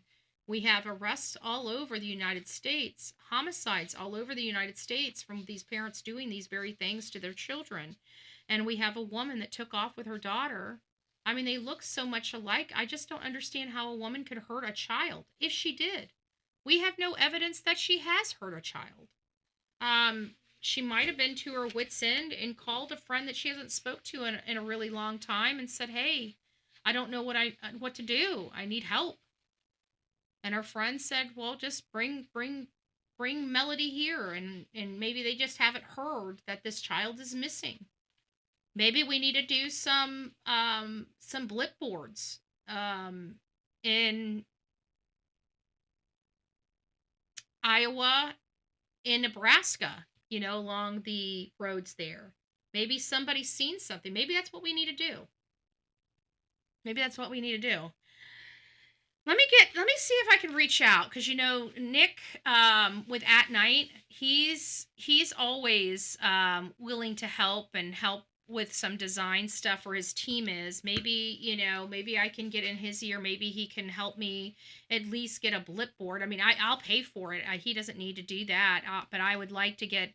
Maybe I can, because he already knows the size, because his blip boards look really nice and they're really good. Maybe I'll get with him and get some stuff. Maybe that's what we need to do. Just throw some up right along that trail. Maybe we'll do several blip boards along the trail from Lompoc to Nebraska. I mean, we won't be able to do it for very long, but maybe, just maybe, a run of luck, we might get the post in front of somebody that. Yeah, I'm thinking that that's what we probably. Let me put it on my list. Let me call Nick and see what if he can give me the sign. I mean, if I got the size, I can design it myself and just send it to him and see what he thinks. So, but I know he did the ones for Sebastian, and he probably has all the the size and size area, printable area, whatever, to get it fit in right. So I'll get with him and see that. I did go through, and I'm having a hard time finding her criminal record. She does have a criminal record. I can see it with the background check. Ashlee Buzzard has a criminal record. I don't know what that criminal record has, what's involved in that criminal record, but it does look like she's had a few bankruptcies, not just one. It looks like it's possibly 2 separate bankruptcies. She's been in court for a lot of under $10,000 credit cards, collections under $10,000 from a few credit card companies. So it does kind of paint a picture. She struggled financially throughout her years, but I still feel bad in part for her because people don't understand how losing someone can screw you up mentally. Okay? If you're already, and you don't, because this is the reality. The majority of people that do have mental illness, despite what you hear out on the streets this day and age, it's hard to diagnose until you're in your 20s. Most people don't have full weights, like all this other stuff. When you're young, you can't really diagnose, in my opinion. And I've had many before this quackpot, doctoring and doctors and stuff like that. Back in the day when doctors were actually competent and told you guys reality. I was told by many doctors you cannot diagnose mental illness in people, in children under the age of adolescence. So you have to have like 17, 18, maybe 16.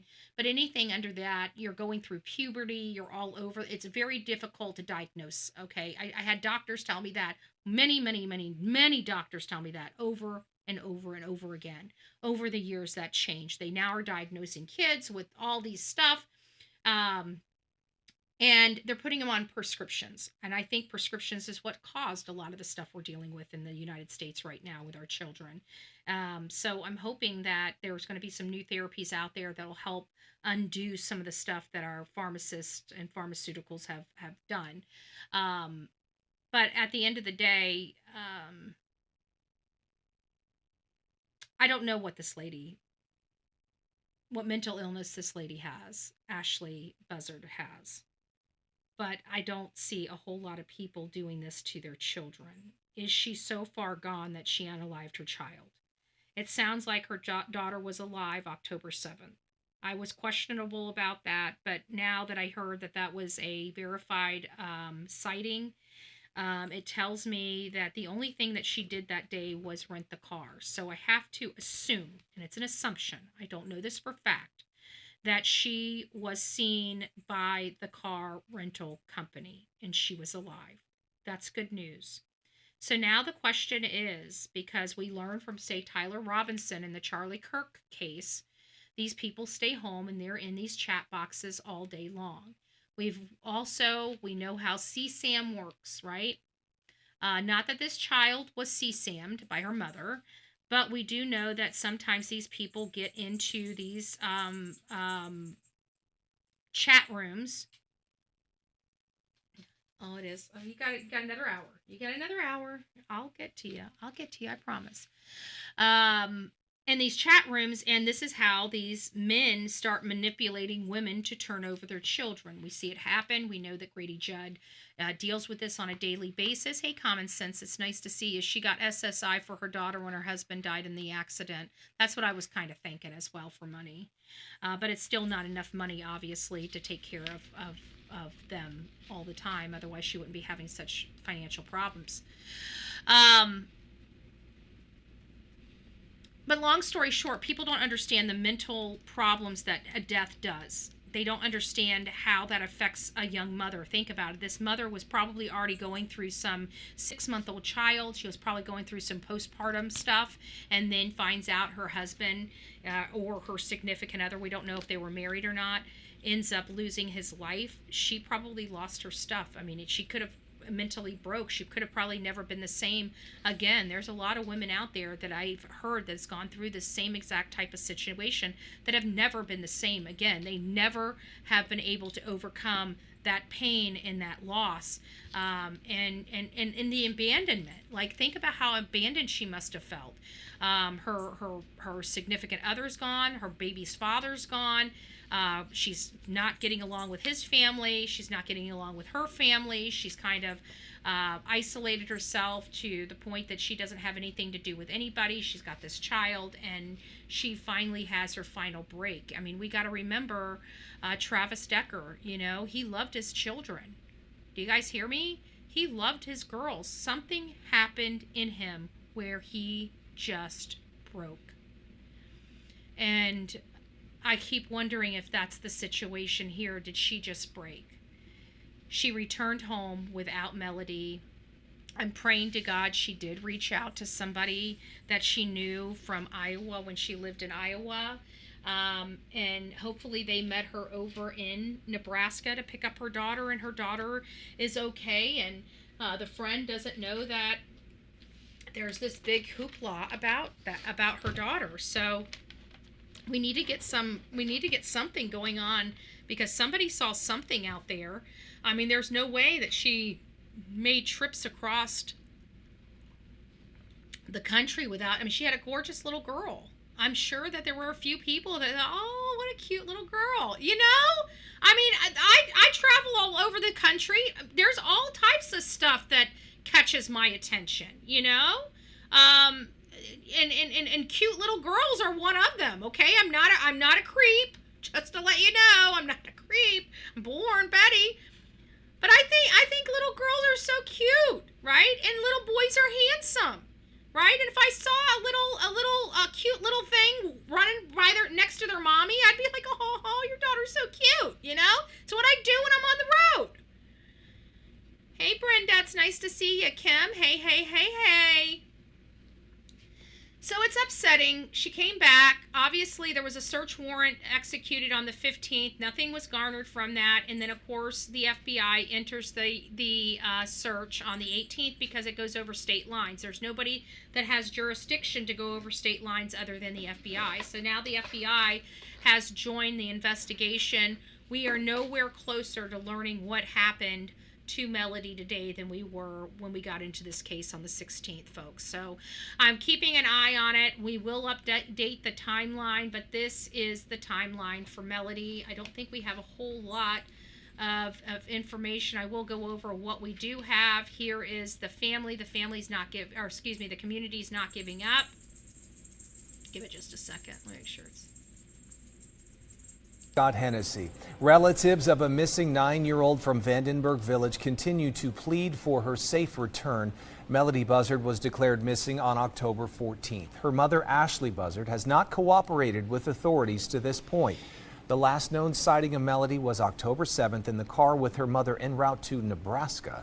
Ashlee returned to the Lompoc Valley without her. Melodee's father is the late Rubiel Meza, who died in a motorcycle accident several years ago.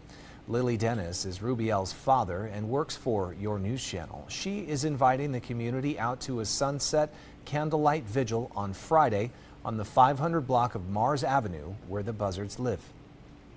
She hasn't let us see her for a few years, and all of us have tried, but we've never stopped thinking about her or loving her or praying for her. We just wanted to invite you that we're going to have a vigil candlelight at 5. We'll be over there, and we will appreciate it if you guys can come and join us for this vigil. If you have seen Melodee or have any information, you can call the Sheriff's Criminal Investigations Division. The FBI is assisting in the investigation. We also have the anonymous tip line and web link on our mobile app and websites. All right, so today, Vigil, if you're out in the area, please come out, join them. We're going to come back on these. Tomorrow, we're going to be going over Nancy Grace as well as Court TV's segments that they have done on Melodee, and we're going to break down the information. I'm not going over the Sun article. I read this Sun article. It's out there. I'm bringing it up to you guys. Oops, hold on. I got the wrong one. Hold on here. I'm bringing it up to you guys now. This is it, the Sun article. I don't like Sun. I learned that Sun typically buys articles from other people. I've had it fact checked. I learned about the Sun during Gabby Petito, and some of the stories that they wrote I thought were true, and then I went to fact find them, like Brian Laundrie's mom being at that condo, and them selling the condo and stuff like that. We went over there, and the lady that was a blonde lady in that photo was not Brian's mother. It was their tenant, and she still lived there. She had lived there for 15 years.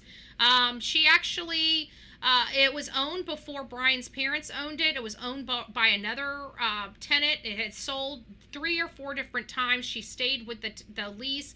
Every time it's changed hands. But you wouldn't know it because the Sun reported that it was Brian Laundrie's mom in that photo, and it was not. It was their tenant, and I spoke personally to that tenant myself. So, again, I don't like really the Sun. The Sun, I read this article. Some of it's true, some of it is not. And so I thought I would, it'd give me an opportunity to segue back to, you guys need to be careful with what you guys are reading and getting on here. Just to remind you guys, be careful because the Sun doesn't necessarily always have factual information. Okay, I'm done with that. We're going to have to rush through this next little bit. Actually, you know what? I don't want to rush through this next little bit. We're going to take just a quick little 2-minute break, get refreshed, and then we're going to go in this news. I've got about 50 minutes to get this last bit done. I've got to get Delilah out. She's already starting to jump on me. Cut off the money. The answers will come. Yeah. Well, she should, now that she doesn't have her daughter, she shouldn't be getting any more money for her daughter. Those benefits should stop in Melodee's case. Like, Ashlee shouldn't be receiving one more sneaking dime. And I hope law enforcement has informed Social Security that she does not have a child, that her child is not with her. And she's not saying what she is, because you're right, all that money does need to be cut off. Maybe that if somebody's out in that area, somebody might want to remind law enforcement, cut off the money. I might reach out to the, you know what? Hold on a second. Hold on. Let me take this back. Let me do that right now.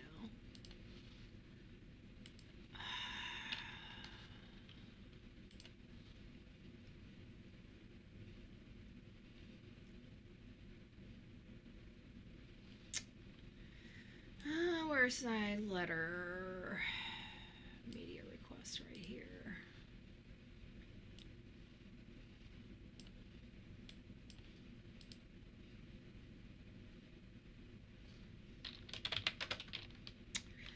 Hi, Miss Sick.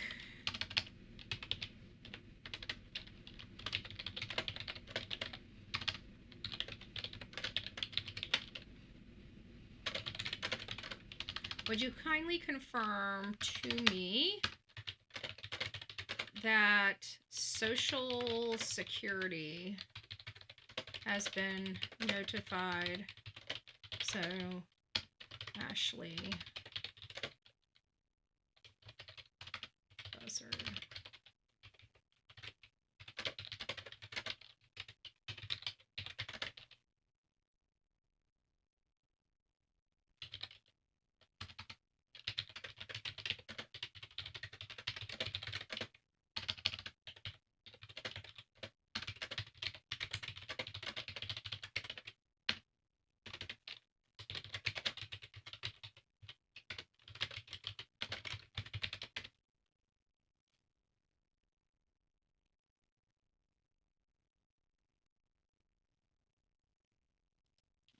she probably won't respond to me, but it doesn't really matter if she responds to me. It matters that that she's going to be thinking about it and is going to tell the detectives, right? And she's going to say, have we thought about cutting off her funds, right? So it's just a leverage point, but at least it's to the right person that needs to have it in their world. But let us know if you hear an answer. Okay, I will. I know law enforcement, they would never respond to that answer. They what she'll most likely do is refer me back to the website she referred me to before. That wasn't for the purpose of it. The purpose of it is to make sure that it's in their head, that it's top of mind, and that they go and say, well, we could do this, right? They don't need to know where the question came from, but they can make sure she's not getting finance, assistance, either food stamps or otherwise, while her daughter is missing because she's not in her care and she's refusing to provide them information about it. So, anyways, thank you all for that. I would like to hear. You know what? I didn't check this morning. I didn't check our Facebook group to see if we have anything on our Facebook group that I need to discuss before I move off her and move on to Kada. Give me just a shake of a lamb's tail while I look at the groups.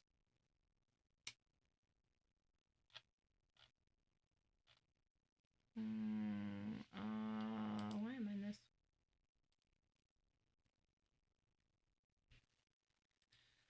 What do we have? What do we have? Let me see what we got here. Do we have anything in the group from anybody that I could write? Doesn't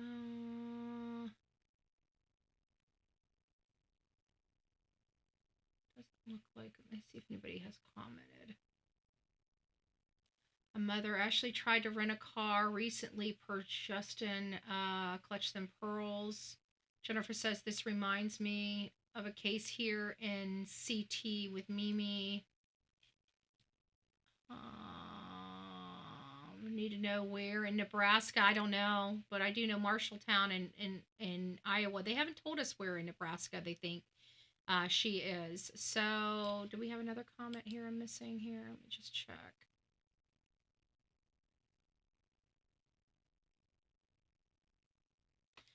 So she did rent a car, but she says something about tried to rent a car. Did she go to multiple places to rent a car? I just got 2 dozen eggs at Costco's for $4.59. Great buy. Great buy. I just bought a dozen extra large eggs for $2.62 yesterday. Mom's saying she saw her 30 days ago. Huh. Ask the group if she gets benefits still. Oh yeah, I guess I can. Let me just ask and see if because it is a public thing. Does anyone know?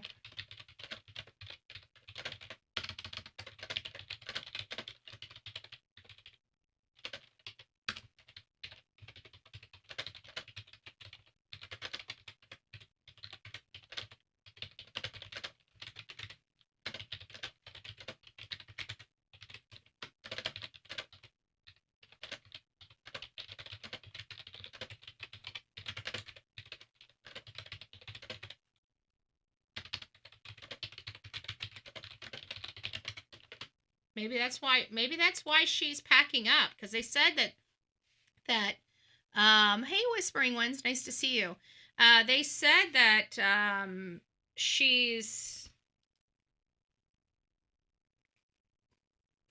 they said that she was packing up, that her garage was filled with boxes, that she was pulling in a rolly bag, and when her Melodee's sister, half sister, came to the door, no, it's okay. Ooh, Brenda Brown saying at Winco she brought 18 pack for $2.49. Ooh. And then we find out that there's, and I think this is they said that there is a recall on eggs right now, on some of the eggs for salmonella. So I don't know how eggs can get salmonella unless something is dripping on the actual eggshell. So my thing is just make sure you cook your eggs well. but I think it was just from one farmer. Yes, she went to 2 different rentals, one at the airport.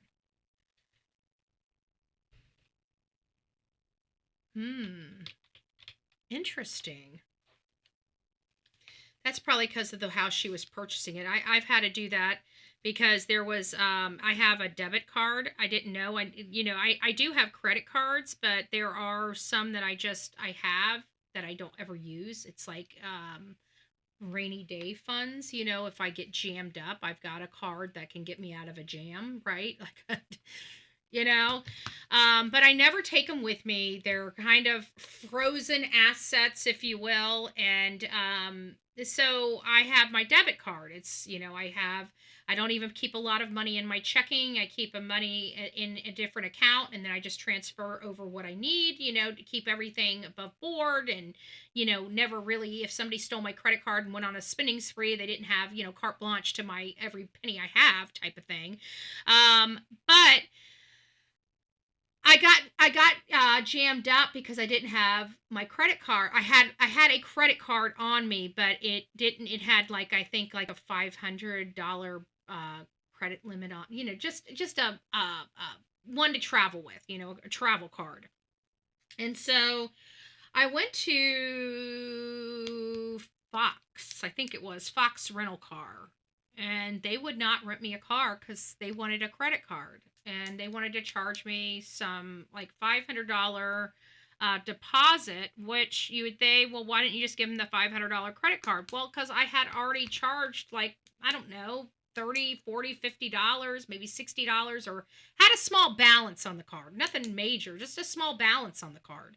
And there was no way I was going to be able to pay the balance off right there in line and it be able to be used, because it takes 24 hours. You make a payment to a credit card company, it's not immediately, there. So I'm stuck. I got no credit card to give them the $500 deposit, and they won't put it on my debit card. Because they have to have a credit card. I'm like, why would you have a credit? The debit card's the one that has all this stuff. Apparently something. I think that's bullshit that they do that to people. So I'm freaking out. I think we were in Seattle. I'm pretty sure I was with Olivia. We were in Seattle, and I'm freaking out. I'm like, holy shit, here we are in Seattle. We got to drive to Idaho, and I can't even get out of the flipping airport because the rental that I had, they're saying that they will not use my debit card to rent the rental. That's another point that I need to bring up to some Congress members, is that credit card versus debit card. I'll write this on my list. I'm going to send out an email here in just a minute about that. For the rentals. And so, but we ended up going over to 60, what is it? SIXTY 60, or 6T, 6 with a capital T next to it. Anyways, we went there. They got us in. They let us rent a car. They got us out. Whatever. But it was that frustration. So if she went to 2 different places, one of 2 things happened. You cannot go to an airport to rent locally. There's something with airports, they don't like it. You have to go to, say, a Enterprise or a Hertz that's not at a rental store. Because I made the mistake of going out, because the airport's right up the road. So I did the same thing. Went up to the airport. They said, ma'am, you're not going in and not going out. I'm like, no. Well, we can't rent to you. I'm like, what do you mean you can't rent to me? You're not leaving. You're not, excuse me, I'm hiccuping. You're not coming to the airport or leaving the airport. No, I'm just wanting to rent a car. They're like, we can't rent you a car. I'm like, oh, okay. So I ended up having to go to an actual storefront, and it was Enterprise, and I went to the Enterprise storefront, and they were able to rent me a car. So that sounds like what she probably did, because I didn't rent cars until I had to rent cars, and when I had to rent cars, I had to learn about a whole new slew of rules to rent cars. I'm thinking, you have money in the bank, you cover the deposit, you give them a card, you give them your license, you got insurance. What's the big deal? Right? What's the big deal? I had no idea you had to go through all these hoops and everything like that. And they want credit cards. They don't want debit cards. And it's like, what is wrong with these people? Money is money. These rules are getting ridiculous, and somebody's going to be lost, and somebody's going to be left out of state. and be in a really, really precarious situation because they thought they had a rental car, and you got this boneheaded crap going on with their stuff where they're not going to rent you a flipping car. That's a dangerous situation to put people in. It's dangerous, period. In this day and age, it's dangerous. It's just dangerous. So I can kind of understand that, but it still doesn't make a whole lot of sense to me as to why why she went to 2, unless it was a similar situation to that. Okay. So let me get moving on. We're down to a half an hour, and I got about a half an hour to get Kada Scott information to you. So let me pull that down. I think I'm just going to wing it. We'll just do Kada Scott. Let me move this down. There we go. All right. So we're going to go ahead and roll through this. I want to tell everybody thank you for hanging out with me and learning about new, updating, and breaking information. I'm glad we're kind of coming through and getting out of our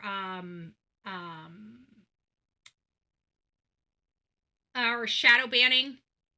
I know whatever, because I can see that, like, you know, somebody is out there trying to do that. None of these things about going and subbing up and dropping your subscription in a few days and everything. It has nothing to do with that. People that are wasting their time. I found out a whole lot on this call with creator support. Okay, it has nothing to do with that. It has to do with people coming to your channel and watching. So I found out all the stuff and analytics that we look at when we're on here. You know, how many people are here, how many people subscribe, how many people unsubscribed, all those things. Those things have some type of bearing, but not the type of bearing that can shadow ban your account. Because at the end of the day, it's who's watching. Are these people coming here, whether they're subscribing or not, every day to watch your content? And the answer is yes. It is the same 100 channels of blank screen, or even new channels of blank screen, that he comes and builds new channels or whatever, and tries to come in and they don't care, because he's here every day watching from the bushes, and they see it. So the stuff that he does, like, you get so worried, you think none of it's effective. None of it's effective because of the way that they've got the algorithm. It's pretty interesting. But something did happen, and I do believe that what they did tell me was bullshit. We were shadow banned for covering politics. So now we're covering politics for at least 15 to 20 minutes every single day. And we say every single day we can't stand liberal crackpots. We say every day that we love and honor Charlie Kirk. Charlie Kirk did not deserve to be treated the way he was treated. He did not deserve to be assassinated. And the policies, even the likes of what YouTube supports, are partly in reason for why he is in the ground right now and has orphaned his children. And so we will not allow anybody to silence us. We will not, even these oligarchs here. I don't really care. They will not silence Bullhorn Betty, no matter how hard they try. I will go around them, over them, or under them. And that's exactly what we're going to do. I've got this on here every single day. FU social media. It is in my description of my channels. If you go back and check, I make sure that it is the master copy, so I don't forget to add it in each and every day. That's how pissed off I am about being shadow banned. Every morning, I tell them to go F themselves on X with a middle finger, and I tag YouTube, TikTok, as well as Facebook in that, and tell them to quit politically censoring us. So I've done everything I can do. It looks like my account is slowly but surely getting revived back to where it was before. I'm still saying all the same things, so clearly I didn't run my core people off. It was being shadow banned by social media for crossing the line and daring talk about politics. Well, we're going to continue to talk about politics on this channel. We're going to continue to do our one-offs on our Right Move Broadcasting channel. We've got a show that's going to be coming up about the different type of explosives our government uses and what our explosives are used for in military as well as in construction. It's going to be a very interesting live. I haven't developed that yet, but once we do, that will be going on that channel. This is a case of Kada Scott. And we weren't able to bring a lot of attention to her case because in the midst of all of this is when I was shadow banned. So we didn't get a whole huge reach on her. I was highly upset that they didn't bring us in sooner. Oh, Parker, it's nice to see you, love. I hope you're doing well. Michelle, it's nice to see you as well. Good morning. And Kada Scott's case wasn't really taken seriously, even us. I didn't really think, and I thought maybe I was spot on my assessment because I kept checking every day, and the media was silent. Nobody was picking up this case. And then all of a sudden, I check her name again to see if there's been any movement on the case, and we got homicide detectives joining the case, and I knew right then and there, this is bad. This is really, really bad, and something very, very bad has happened. We jumped back onto this case and started running the case like we should have done and should have never let go of. But because they weren't running stories on it from Philly every day like we're accustomed to in breaking news stories that are garnering the attention, it made me feel like it really was a hoax and that she had already came home and they just didn't want to embarrass her any further, so they just stopped talking about it. That's the way it looked like for like 48 hours after the initial reports that she went missing. So naturally, the public is like, okay, well, it must not be that big of a deal. Well, it was. So now we found out that right here is Keon King. He was formally charged with her kidnapping, and that scared us. And I knew as soon as they found him and he was charged with kidnapping, she was deceased. We said that literally almost immediately on this channel. She was gone. It's sad. We were hopeful that she's going to be okay, but we've done this song and dance enough times. We knew. We already knew. We knew. And we were just waiting for her to be found. They ultimately did find her. I believe it was October 14th. They finally brought her home. She's deceased. And so we wanted to know what happened to her. It does sound like he shot her in the head. And this happened so quickly. I keep looking at the timeline, and I don't think I was prepared for everything I saw in the timeline, right? But this happened very, very quickly. I don't know if she got into work. Remember, I've been back and forth whether she walked into work, and then I'm like, yeah, maybe she did get into work, and then I'm looking at the timeline again, and it appears she's at work. I think he kidnapped her out in the parking lot. I don't think she walked into work. I don't know. I'm still kind of iffy. We might find out she did, but there's just a piece of me that feels like she never walked into work, because when I go back and read everything, it sounds like a coworker saw her outside of the job, not inside. She was already on the phone with him. She's already referencing some other point in kidnapping. Why did she use that? Are you going to kidnap me like before, or something to that effect? Why did she use those words? He stole the car the night before. She was alive. I bet you she was dead within 10 or 15 minutes. I don't think she was even alive a full 20 minutes. Within 13 minutes from the time she pulls up to work to the time the car is left at the rec center was 13 minutes. 13 minutes. 13 minutes.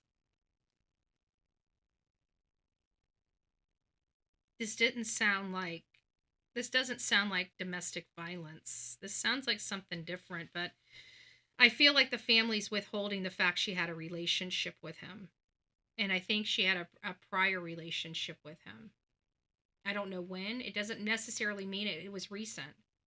But anyways, her cause of death is homicide.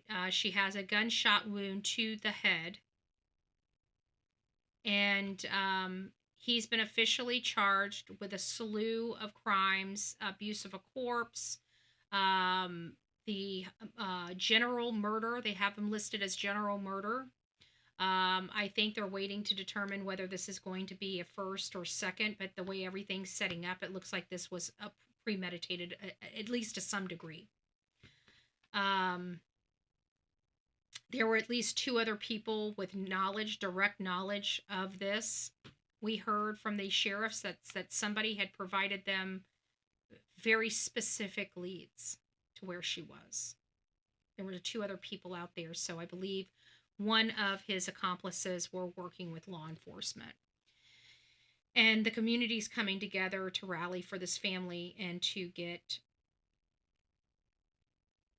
funds and other things to help this family. GoFundMe funds. The mom, I can't, when you deal with, this is what people don't understand. And I want to clear this up for everybody because I get sick of talking about this, and I'm not going to continue to talk about this. I'm going to continue to start running the bus over idiot content creators on this channel, and I'm going to do it very skillfully, and I'm going to do it masterfully. But these people that come on here and say that these families are just trying to make a buck off their children or a buck off the case, I get sick and tired of hearing that. You have no idea unless you have lived with the loss of a child or a loss of a very close family, how grief-stricken you are. You're unable to sleep. You're unable to think. You're a mess even when you look like you're put together. Your brain never shuts off. It makes it very difficult to perform even the basics of skills like cooking yourself food, getting yourself showered, going to work. All of that stuff stops. When you lose a child, you no longer care about those things. But typically, most of these people still have rental payments. They still have electric that needs to stay on. They still have families that need to be fed.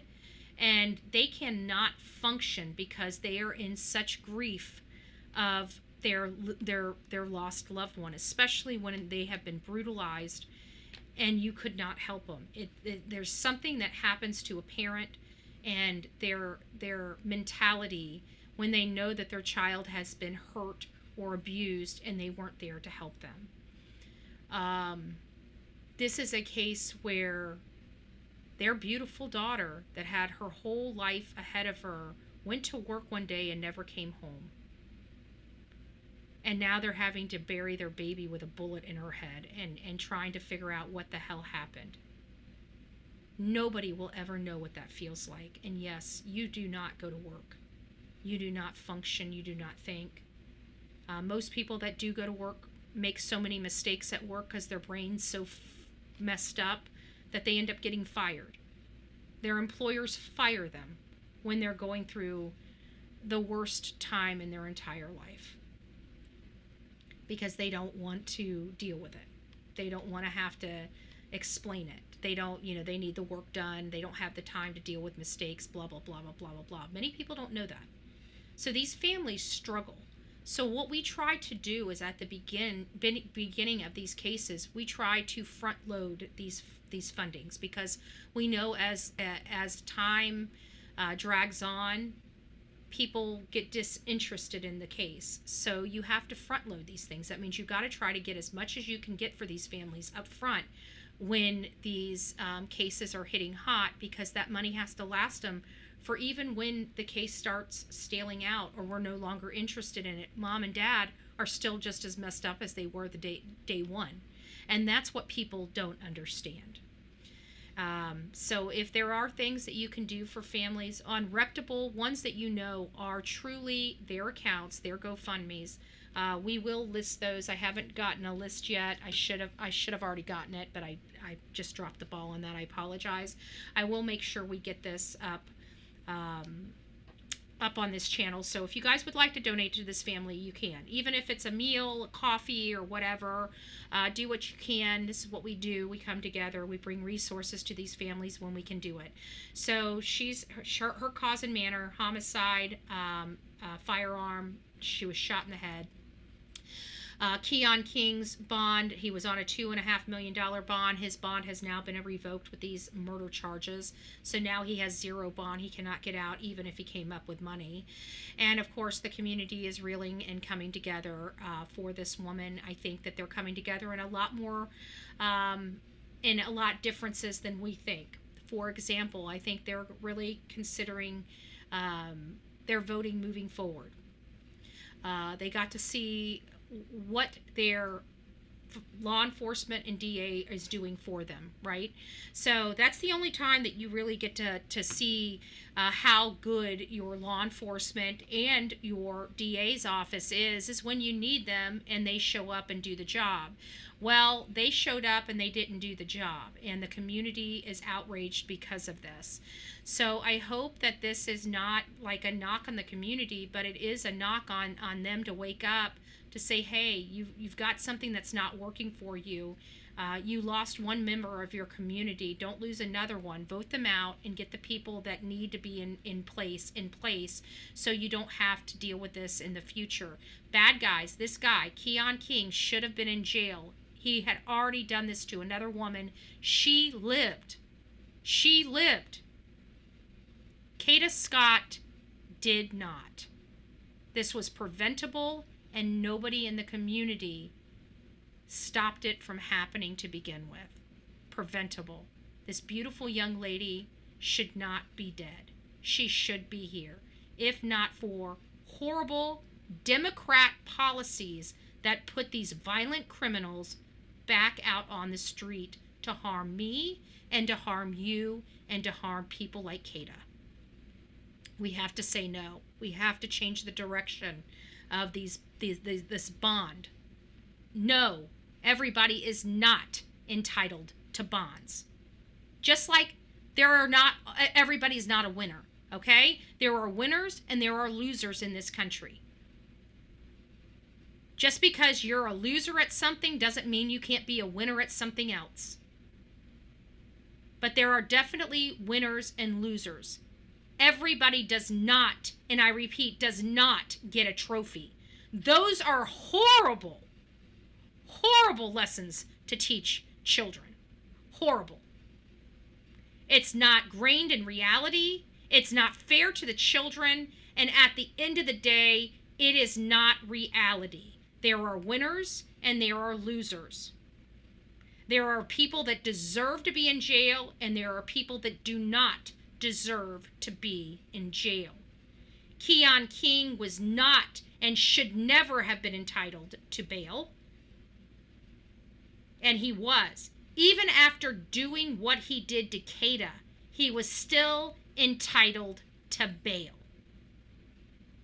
That needs to leave our vocabulary. These animals, these violent animals, should not be entitled to bail. They should be entitled to stay in jail until the end of their court hearing. Period. End of subject. All right, guys, rock it out with your coffee beans out. Don't forget to be fearless. If you see something, say something. An ounce of she knows the words, and you guys can hear her bell now. You guys can hear her bell now. She knows the words. She knows the words. She hears me doing my outro, and you guys hear her little feet running in here. You guys hear her. Come here. Don't forget to be fearless. If you see something, say something. An ounce of prevention is worth a pound of cure. And until next time, please be safe, but more importantly, you want to tell them that? No, tell them that. Tell them that. Say, my mommy, you guys keep taking my mommy away from me, and I don't get to go play ball when I want to go play ball. I go play ball at 11 a.m. I want you guys to look at the time right now. Mommy takes me out to play ball at 11 a.m. And I don't know why you keep taking her longer and longer and longer. But I want her. And when I hear her doing her outro, I want to remind her that she has a puppy that she needs to take out to go play ball. You want to go play ball? You want to go play ball?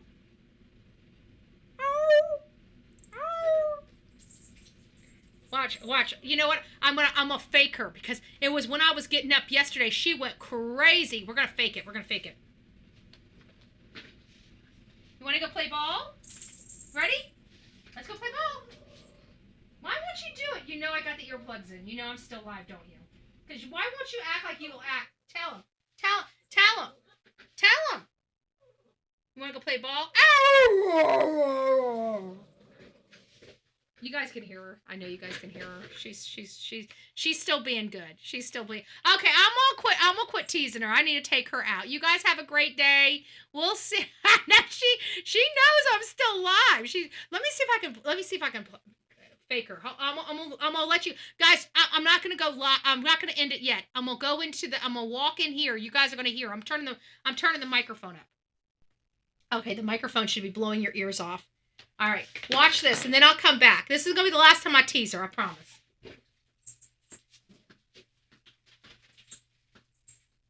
You wanna go pop? You wanna go ball? You wanna go play ball? You wanna go play ball? No? You want to play ball? You're being too good. This is not how you act. You know that. You know what? I did record her. You know, she ain't acting right. She just isn't acting right. I'm telling you, she's not acting right. Let me turn the microphone down. I'm going to play. I did catch her. I forgot I did record it.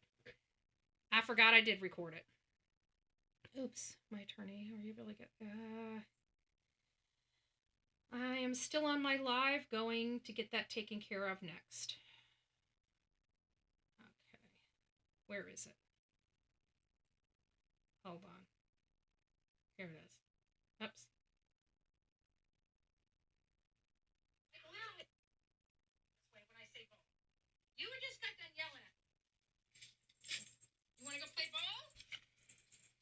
You want to go play ball? Yeah, you know what you did. No, I gotta go pee. Okay, you guys are gonna have to take you into the bathroom with me because I gotta go pee. And this is where she makes the. And I know she's going to act like a completely crazy lady when I go pee.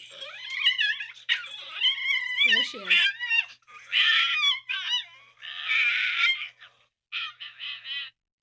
Okay, I'm not going to take you into the bathroom with me, folks.